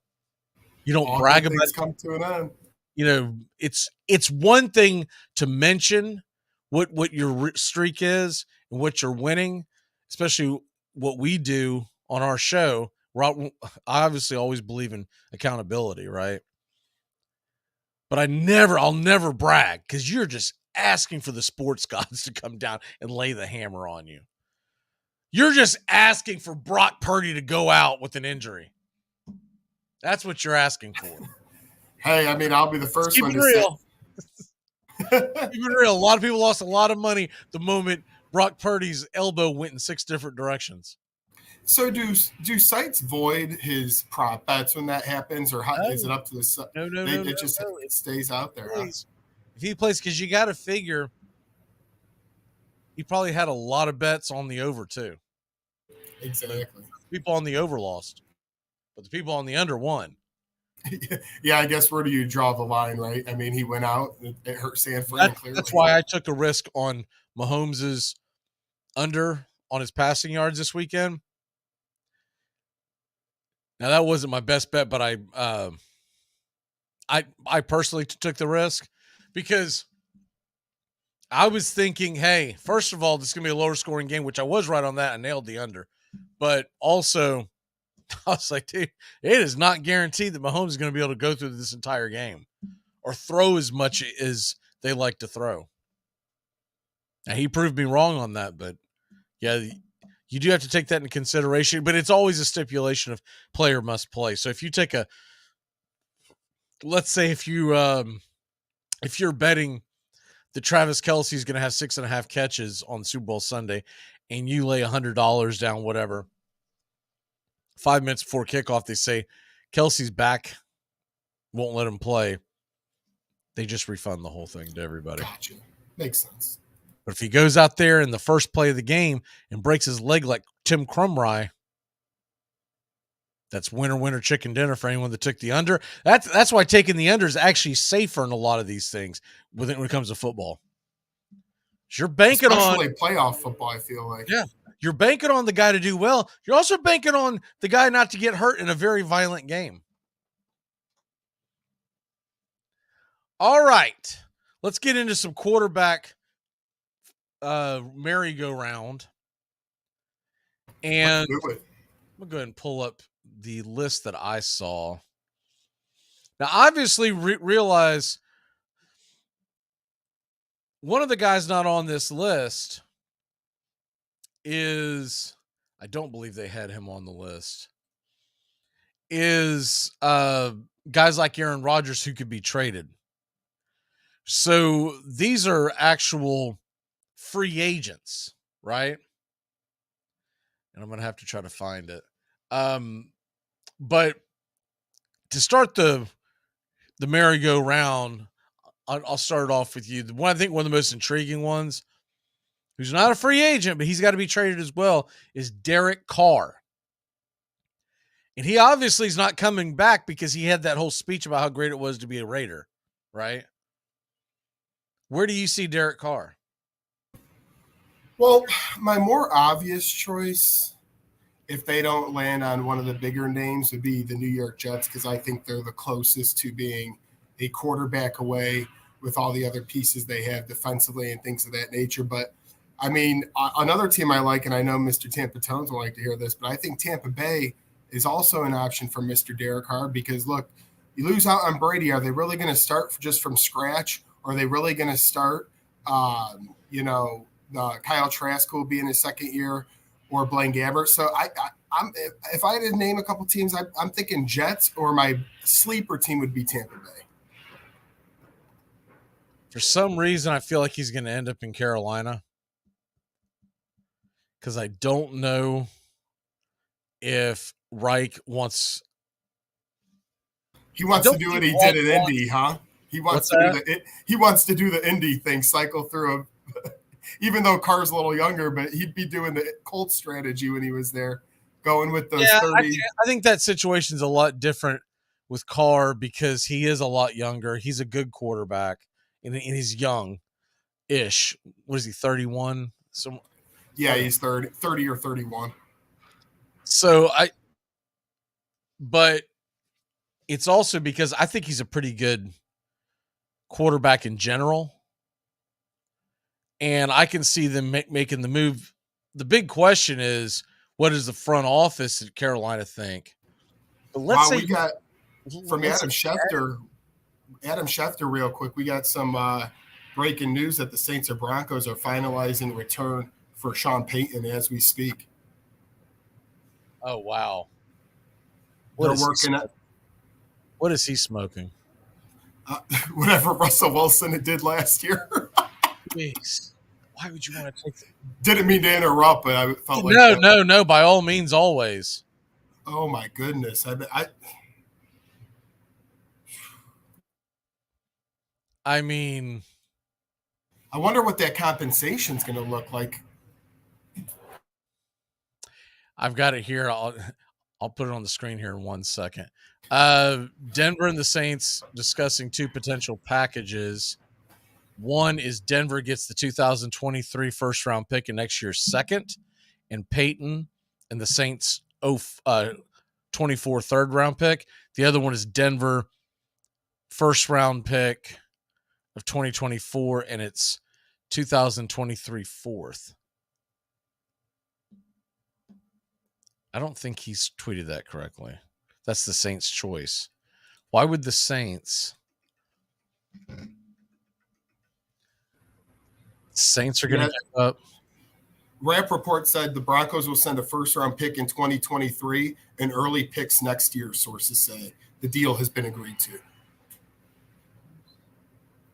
So here's the two potential packages. I'm going to go ahead and just put it on the screen from Schefter, and then I'll put the other thing on there as well. That's kind of funny because we're over here talking about we're talking about quarterbacks, and right, this year pops off. I don't get why he would want to do that. He must be a Russell Wilson guy. He must be. I mean, it's the only explanation. Because I just feel like he had better options. I can tell you one thing. You know what this means for sure? A, check on Bobby.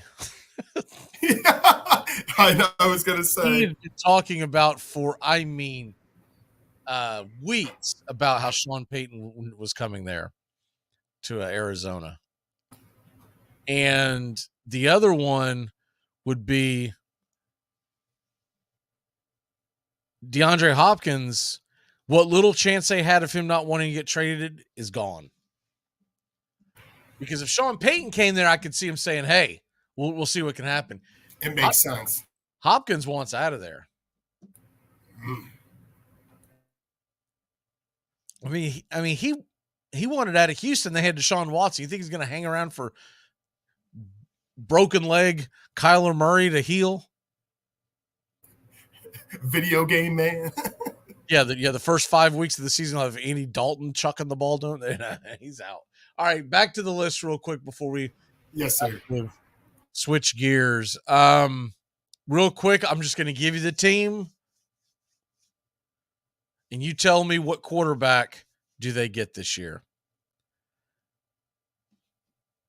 Jets.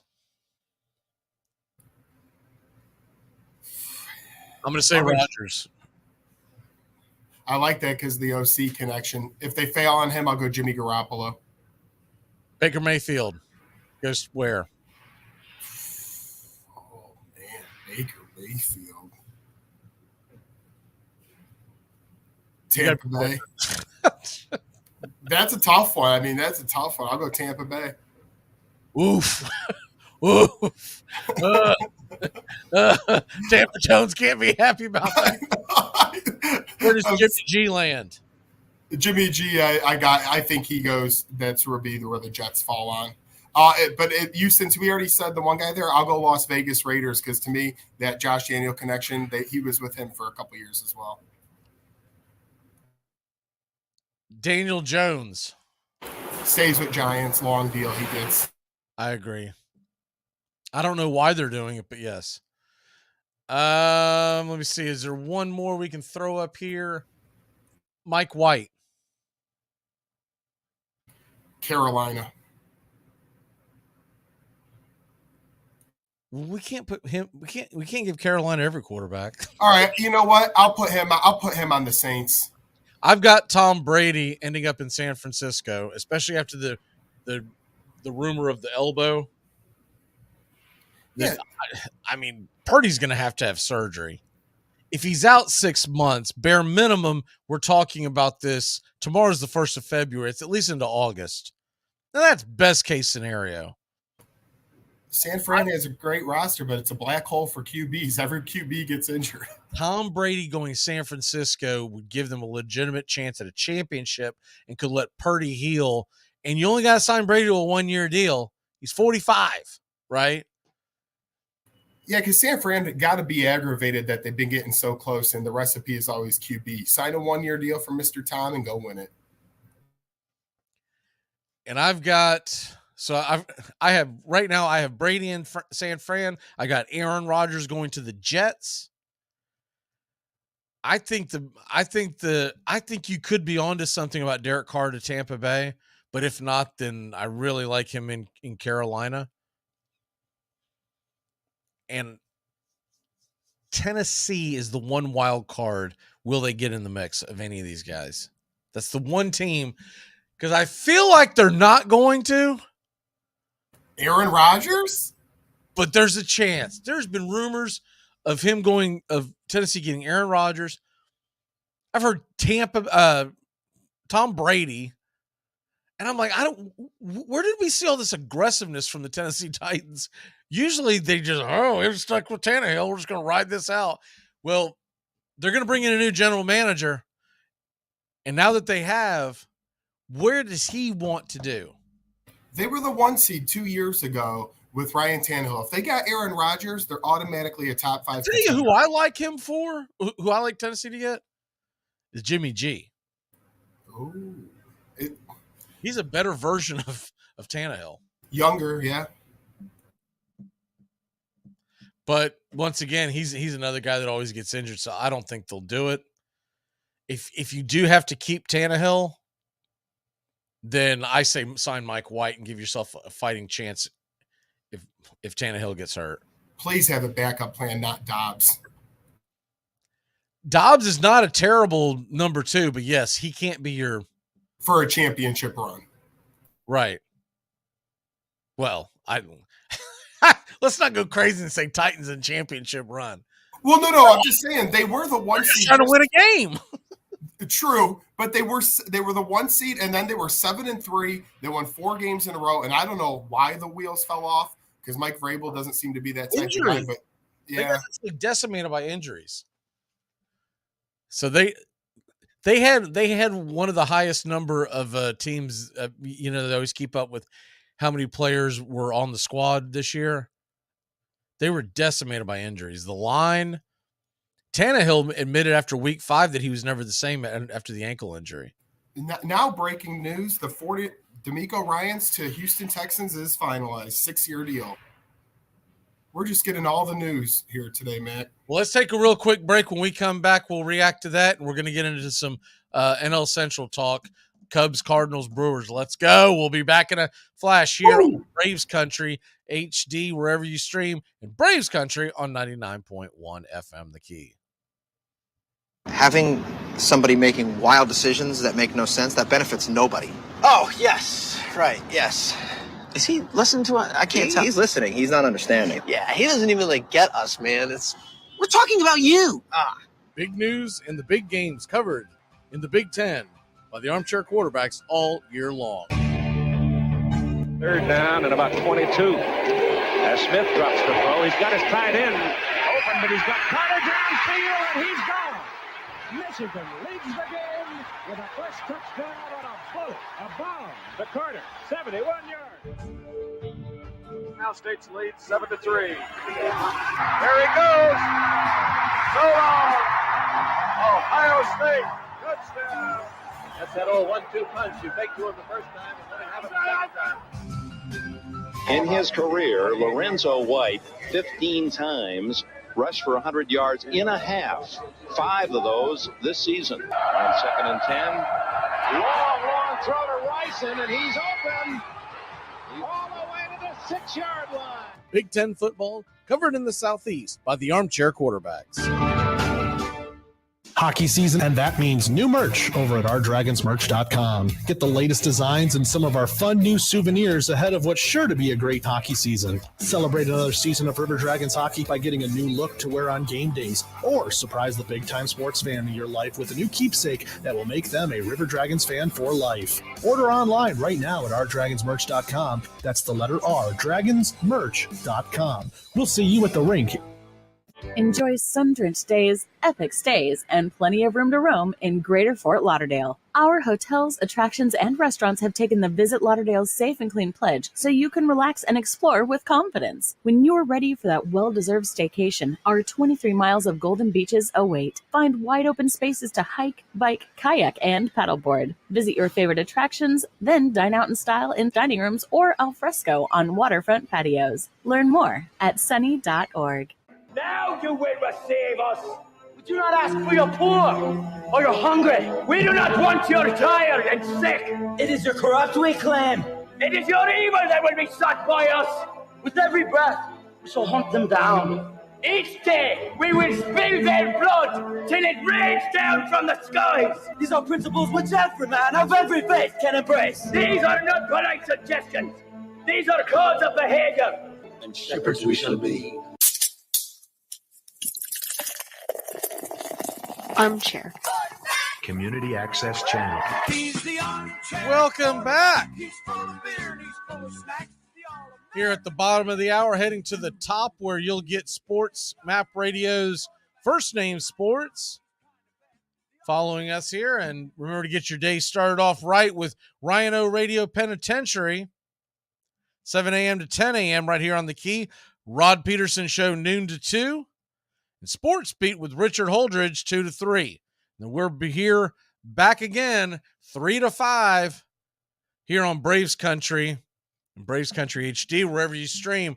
Okay, we'll put a pause on some of the NFL talk. I do want to get back into it here in a bit, but looking at the so we talked about the Cubs a little bit yesterday, and I kind of wanted to get your take on it, as you're one of our resident Cub fans as well. Absolutely.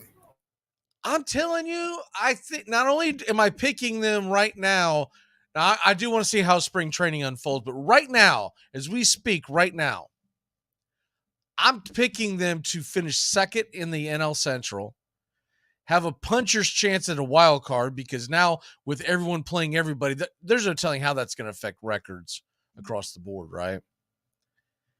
And an outside chance at the NL Central division, because as much as I believe in the St. Louis Cardinals and their organization, and it's a well-run organization, there are years where they just don't show up to the post and they come out flat, et cetera, et cetera. Now, I know that would be a big jump from last year for the Cubs, but the Cubs have I believe, vastly improved their roster. What say you? Oh, greatly. And I mean, to me, I was just waiting for that one big piece to fall to them, and it was Dansby Swanson. Once that completed, I also like the moves they added in after that. They got Eric Hosmer. They got Trey Mancini. So their first base depth is all right there. They added Tucker Barnhart as they lost Wilson Contreras. It doesn't equal out, but at least you got another catcher.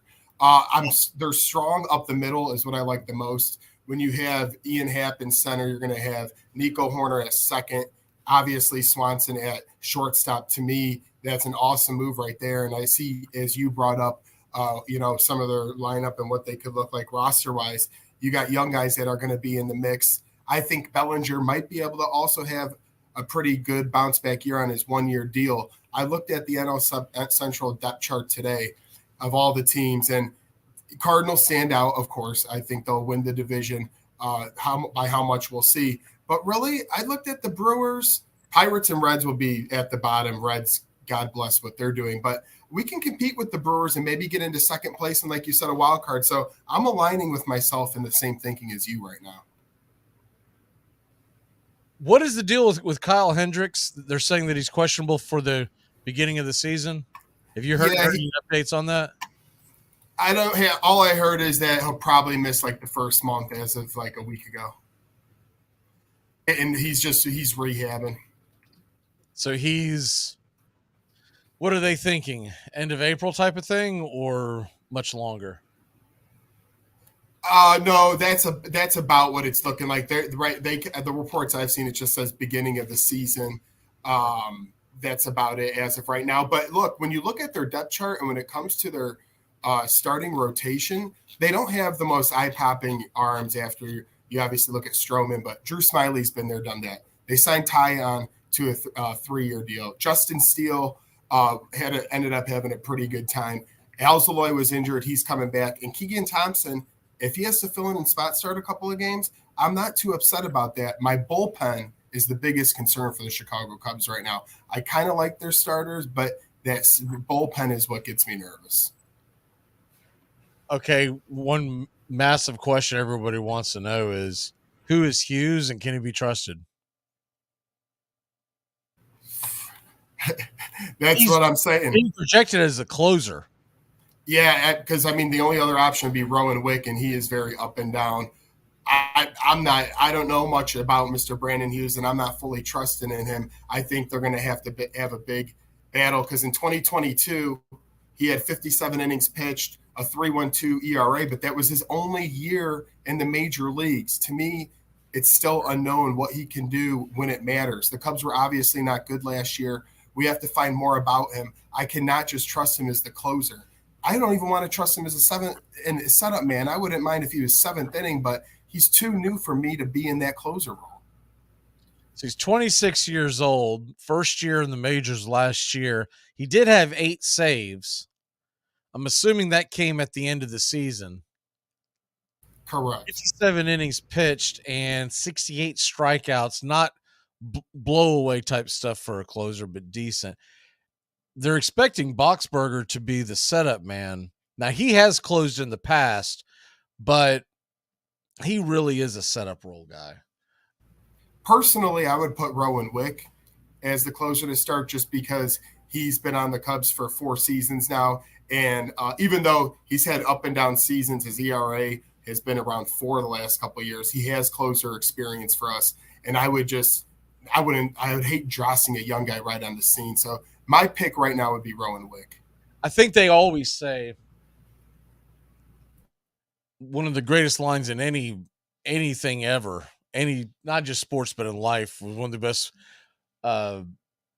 quotes that I've ever said that I use all the time in my personal life is that the 2 most important things in life is good friends and an even better bullpen.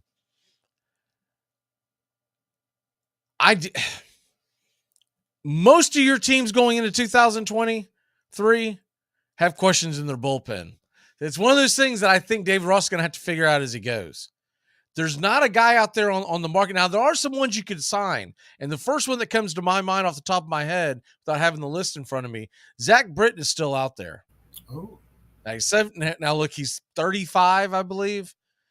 I was looking at the other day, but I believe he's 35. And he's a lefty, and he's nasty, but he is older, and he's not 35. But why not? Why not give him a 2-year deal, right? It couldn't hurt. The Cubs have the money. We got the money.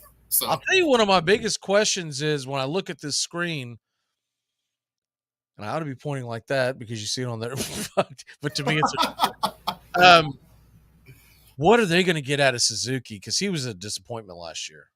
Well, and it's funny to me because I saw someone yesterday doing a podcast and they said he could be in the MVP race. I was like, whoa, let's slow the whoa. This guy was very good in spots at points last year, but for mostly the second half of the season, did not do too much. If I'm a Cubs fan, I'd be happy if he was in the MVP race of the outfield of Chicago. Our team.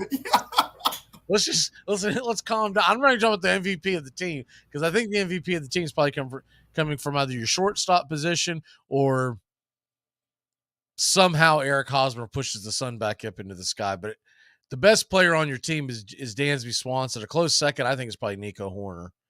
And Ian Happ's pretty good, but really outside of that, there's really nobody. That starting rotation, I'm telling you right now, I know how it's laid out there. I see Stroman, Taillon, Steele, Hendricks, Smiley. I see that. But what I believe the most important thing is, first of all, Stroman needs to pitch more like the ace that they paid him. Yes, definitely. But I don't think he is. I just don't think I think he's a number 2, number 3. I really do. That's why when they signed him, I just kind of like, whatever. That was my exact thought on him. Was arguing with a couple of people when we signed him what he is, and I didn't want to be right on this, but to me, he's proven in a deep playoff race or anything like that. I would not trust him as my ace. He's got to be your 2 or 3. I know we're not looking at it. He came from the Mets, so Steve Cohen really wanted him. Steve Cohen would have paid him. So that's my number one question. That's a really good point. But this is my guy right here. This is my ride or die if I'm a Chicago Cub. Justin Steele, to me, has the makings of an ace. I don't know if it's this year, but he can graduate. And Taillon is a solid number 2. Stroman's my number 3. I'm going off of talent. I know why they're doing it because he's the heir apparent because of A, Kyle Hendricks' injury on opening day, and B, Taillon and Steele. You don't necessarily want to put that kind of pressure on him on opening day. Look, Smiley is what he is, man. He's a number 5. He's an innings eater. There's nothing wrong with that. Every team's got one. If Steele makes the jump like he did from year 1 to year 2, like he could do from year 2 to year 3, he could be the ace of our staff by the end of this season. I would not be shocked as he's a great young arm, and at the end, he just dominated towards the end. And they signed a couple of veterans that if they can get some of their previous production, not what they did last year, Mancini, Hosmer, if they can get them off to a good start, they might have something there. Here's the Cardinals, and this is what you're going up against, and this is why everyone's picking the Cardinals right now to win the division. Contreras obviously comes over from the Windy City. Goldschmidt, MVP candidate. Tommy Edman, solid. Arenado, arguably the best third baseman in baseball. That offense is going to eat. And I think they have a pretty good starting rotation as well. Oh, absolutely. This team is just well-rounded, and I just feel like they always are. The Cardinals never go away. And they're starting pitching. Now, this is a big question to me. First of all, I cannot believe Wainwright is back. Like, what is going on? But this is a big question to me. Flaherty. What do they get out of him? Because if he's what he's been the last few years, the Cardinals are going to struggle again. Jordan Montgomery, once the National League sees him again the second time, he's not going to be as outstanding as he was the first time.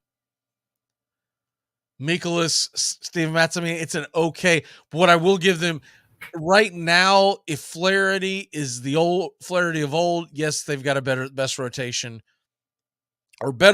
than Chicago.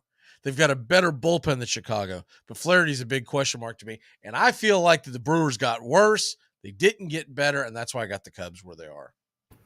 Where do you have? With you. I have them finishing second in the division. I just like them slightly better than the Brewers roster when I compared the depth charts today. I thought I'd be more impressed by Milwaukee. I was not. And like I said, the Reds and the Pirates, the Reds might set a record low here. The Reds roster was ugly. Contreras coming over from the Braves, he's going to add pop in the middle. That's a good move. That was a good move. But his defense is okay at best. The rest of that offense, it's ugly. It's where are you going to get your runs? Christian They're Yelich. not. Christian Yelich, I mean, he's dust on the bottle at this point. Yep. And they're locked into him for like the next 7 decades. I saw that contract recently. I was like, oh God, I forgot how long that was. They've got him for like 2026, and then they're paying through the nose on him. What makes them nasty is the starting rotation. Woodruff, Burns, Peralta, even Lauer, Miley, they're going to have pitching. They're going to have a bullpen. They're going to keep you low-scoring games, but they're not going to get any runs. It's going to be a lot of quick games, 2.5-hour games, 3-2 baseball. Maybe Contreras makes a difference in that lineup and gets them enough runs. I understand why they made the trade because they're like, we got to get something, but I don't think it's going to be enough. I think it'll be tight, but I think the Cubs can outlast the Brewers because we are moving to a game that is more offensive and not offensive. And Milwaukee's lineup is offensive. That's just straight out. Not offensive. Exactly.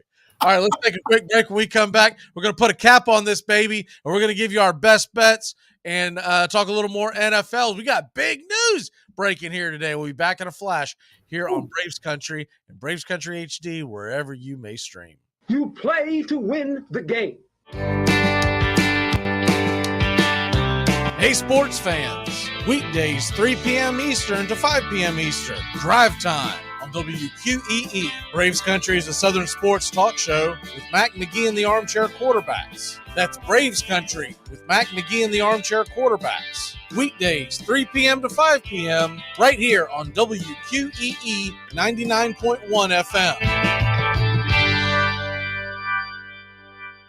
I had trouble with interviews when I first started in the business because I was very antisocial. I just wanted to be in a little room screaming and hollering and playing, Three Dog Night and Grand Funk Railroad records. One of my first jobs was in Memphis, and I used to play a lot of Jimi Hendrix songs there. And he was coming to town, and I was talking about him. I was playing "Let Me Stand Next to Your Fire." Remember that? So I got a call. Hey, I'm with the record company, and I got Jimi Hendrix with me, and he wants to do an interview with you. I said, oh, man. So I got a clipboard, and I wrote down 3 questions. I wrote it down. So he comes in, he's sitting there, and he's obviously out of it, right? So I go like this. I said, Jimmy, it's nice to have you here in Memphis. You're doing a show. Yeah, man. So then I said, I know you broke up with the Experience. You got a new band of Gypsies. Who's in that band with you? And he goes, I don't know, man. I go, oh, crap. I only got 2 more questions left. So then I go like this. I go, I know you've been on the road. Where'd you play last night? I don't know, man. So I only got 1 question left. I said, I know you're working on a new album. You got a title for it yet? He goes, you could give me another question. So I turn to get my clipboard, and all of a sudden I hear, he passed out right on the console. Oh, my God. And I go like, now I really don't know what to do. Holy crap. Jimi Hendrix passed out on my show. What am I going to do? So the next thing, the manager says, I think the interview's over. And then he grabs Jimmy, he sets him up, and he throws up on my console. Oh my God. And I'm going like, oh, no. That was it, man. That was my first interview. Armchair.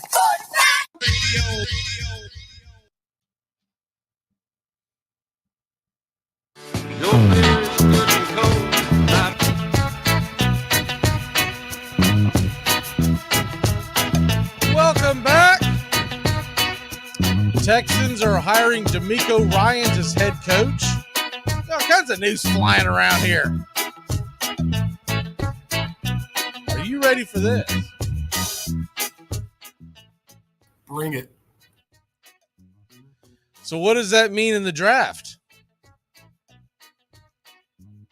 D'Amico Ryan's going to go ahead and go get himself a quarterback?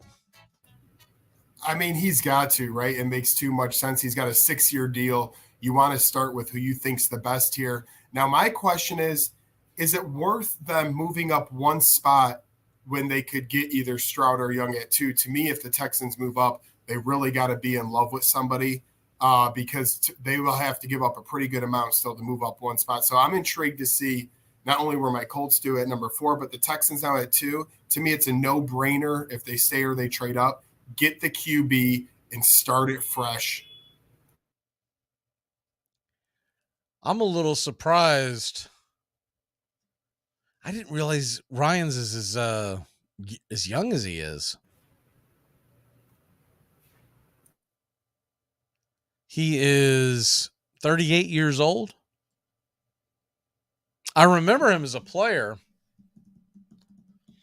For folks who aren't familiar with him, he was the San Francisco. He was a San Francisco assistant since 2017. The last 2 years, he's been the defensive coordinator. What I'm I guess the reason why I'm throwing that question out there is Ryan's as the head coach doesn't spell I'm going to go get me a quarterback. Be interested to see who the OC is. Right. I mean, you've got to be aggressive. Did you see? I mean, only Brandon Staley can do these kinds of Brandy Staley things. Did you see that they hired Kellen Moore as the offensive coordinator? Oh, my God. What the heck are we talking about here? I just, it's so important these days. I mean, you look at all the good young coaches and the OCs mixed with these young quarterbacks. You got to hit on this position.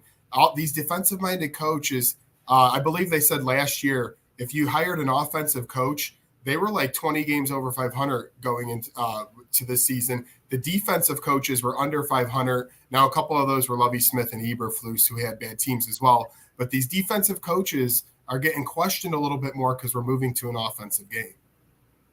Well, you know one thing, Tom Brady's not going to the Houston Texans because you can't have your quarterback come in be 10 years older than your head coach.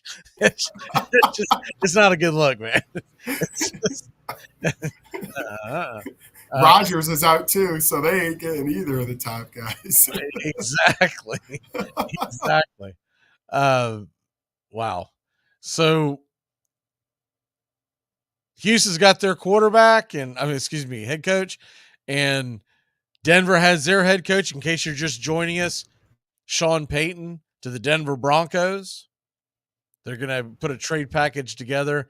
They're still working out the details. We'll have more on that information as the day goes along, so keep it locked in here on the Key. But and then there were just a few. Bobby and I. It's me and Bobby. Is that it? Yes, that's it. And I don't see anyone else getting fired. So you got Arizona, and you've got the Colts.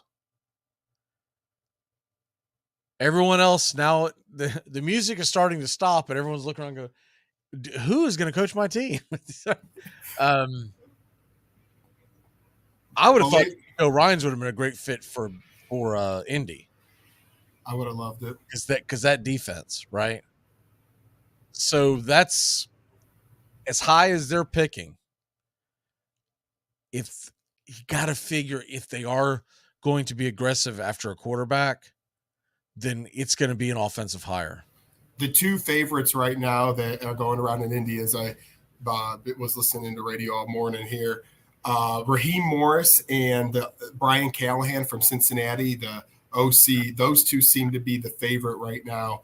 They're interviewing 7 guys, but the later this goes on, Colts fans, don't worry. Jeff Sarah doesn't look like he'll be getting it. It seems right now between Raheem Morris, Brian Callahan, and the Eagles, Shane Steichen, those would be the top 3 to me right now. So Raheem Morris, and I get it. I mean, he's a very good coach, but once again, he's a defensive coordinator. Wrong side of the ball. So if they hire him, does that mean that they're going to punt on the quarterback this year? Well, the only thing, the only reason Raheem Morris too. Now he has come He's from gonna load up some draft picks and go get another aging veteran, or he's gonna lock Jimmy G down to a 7-year deal. Well, his last two offensive guys on the other side have been Shanahan when he was in Atlanta with him for a couple of seasons, and then now Sean McVay. So I think Raheem Morris, if he did get the job, would realize, look, I've been with great offensive minds for the last few years. I got to get one of my own because you can't possibly do anything without the OC. Well, if Morris gets either one of the jobs, his first line of business during the interview has to be, who is going to run your offense? And if I'm the owner, I'm saying, don't say you, do not say you. We're not going to do some kind of weird Belichick thing. No. Like Pencilhead's going to run the offense. No. Who's going to be your actual offensive coordinator? What I did here, which is interesting, is I know Eric Bieniemy has been interviewing for some OC jobs. Who does he have to murder to be able to This guy has been on the block for head coaching jobs. I mean, it feels like 2 decades. I think he's interviewed for 24 out of the 32 teams. I know he's had some things go on in his personal past and stuff, but the guy's getting desperate. He's starting to interview for OC jobs again, which maybe he just wants to prove himself somewhere else because he can't get out of the Mahomes, Andy Reid thick of things. I don't know. I don't think it's fair. Why is he the only coordinator that's being labeled as, well, he's a benefit of what? I'll put it to you this way. How many quarterbacks keep getting picked away from the Sean McVay tree? How many coaches, excuse me, keep getting picked from the Sean McVay tree? Why is it that Bieniemy is getting hammered for, well, you're just a product of having Mahomes and having Andy Reid, et cetera, et cetera, et cetera? Don't you think he might have had a hand in any of this success? He's been the OC since 18. They won the Super Bowl in 19. This is now their 3rd trip. He might be getting his 2nd. And the Bears didn't have a problem hiring Matt Nagy. Matt Nagy was a hot name in the coaching cycle when he came from Kansas City, and he got a chance right off the bat. So it is a little puzzling to me why Bieniemy hasn't gotten a shot somewhere at this point. I mean, what does he have to do? Seriously, though. I mean, seriously, can we talk about this? It's from my understanding down here in Jacksonville, the folks that I talked to behind the scenes, right, Jaguars, they claim that when he came in to interview for the Jaguars job, and don't shoot the messenger, I'm just telling you what I've heard from pretty good sources, he interviews terribly. And maybe that's something he needs to do. Take your name out of the hat, continue to coach for Andy Reid, whatever, for a couple of years. And during your downtime, during the offseason, all you do is, because you can hire professionals to teach you how to interview better, right? Right, because his resume is there. The paper's there. He just needs to talk like a professional.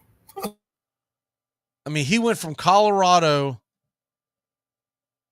offensive coordinator to the Chiefs running back coach in 2013. And from 2018 on, he's been the OC, and they've only been the most prolific offense in the NFL, and it's not even close. I wonder if he took an OC job with another team and had a different set of players and coaches, maybe that's his only way in. Why do the lateral move, and why make your job harder?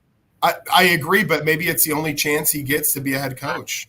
You know what? At that point, I'd go take a college job that's going to pay you a lot more. Fair enough. So, wait till Dion leaves to go wherever he's going to go, and Eric Bieniemy go and swoop in to Colorado where he's from, right? Yeah. That's what you do. That's you get Dion, get all the big players. Dion's going to head to the NFL. You go, let's go, baby. Buffaloes. Shake and bake. That's right. You ain't rubbing, you ain't racing, by God. Let's go. All right, let's go ahead and get into the picks of the day. Our locks, best bets, however you want to word it. Let me see here. All right, so couple of the ones that I do want to hit up on. Let me see. Here we go. I want to get the actual lines up. And if you'll take the wheel for 1 second. Not a problem at all. Right now, tonight, we got a few good, if you're starting to look into college basketball, get into it, because on the main network, you'll be getting Kansas State, and Kansas is one of your games. Also have a couple other good college games going down. Locally, we have Nebraska at Illinois here in the Midwest. A&M's at Arkansas. So if you haven't watched much college basketball, get into it.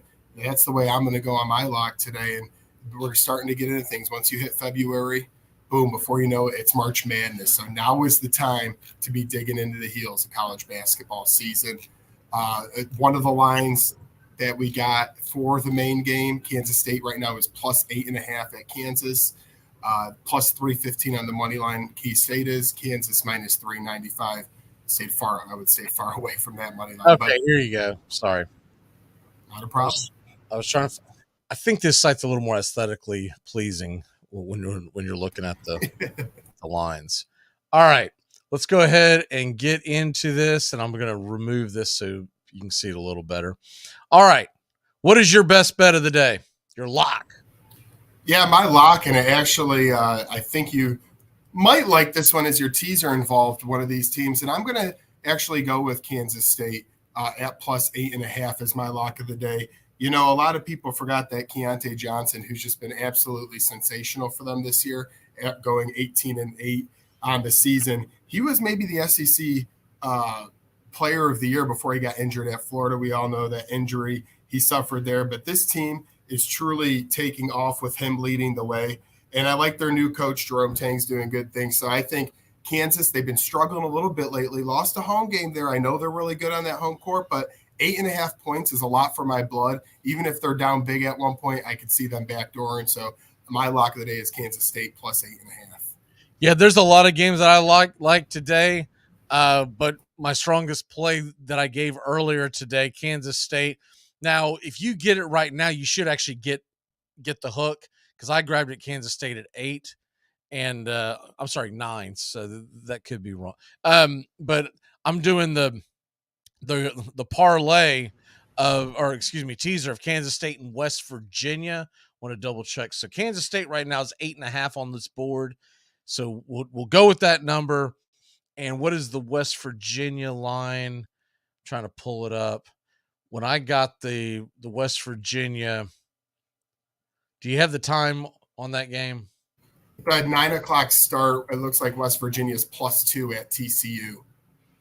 Okay, so it went down to 1.5. When I grabbed it, they were actually plus 3. Oh, nice grab. So, there you go. What's your walk-off? We got a jam. Enjoy college hoops. Good night, everybody. We'll see you mañana 3 to 5. Keep it locked in here for Sports Map Radio. First name Sports, excuse me. See you tomorrow. Have a good day, y'all.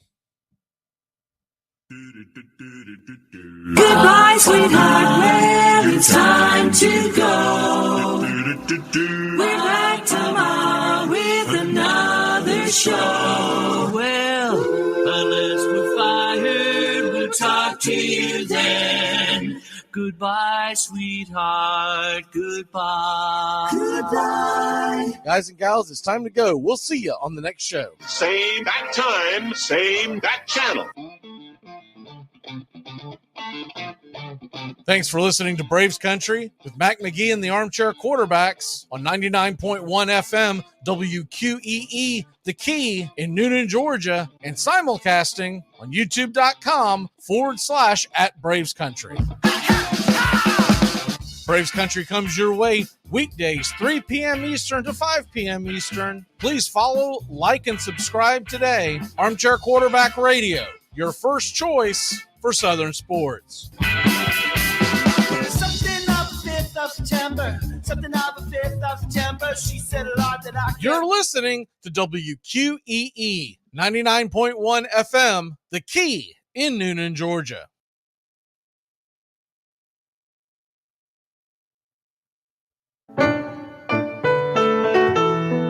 Hey, Braves fans, thank you for listening to Braves Country Baseball. Hi, I'm Mac McGee, and we are here to bring you play-by-play, pitch-by-pitch of your Atlanta Braves and bringing you spring training and 2 to 3 games a week all season long. Please like and subscribe today. Braves Country Baseball,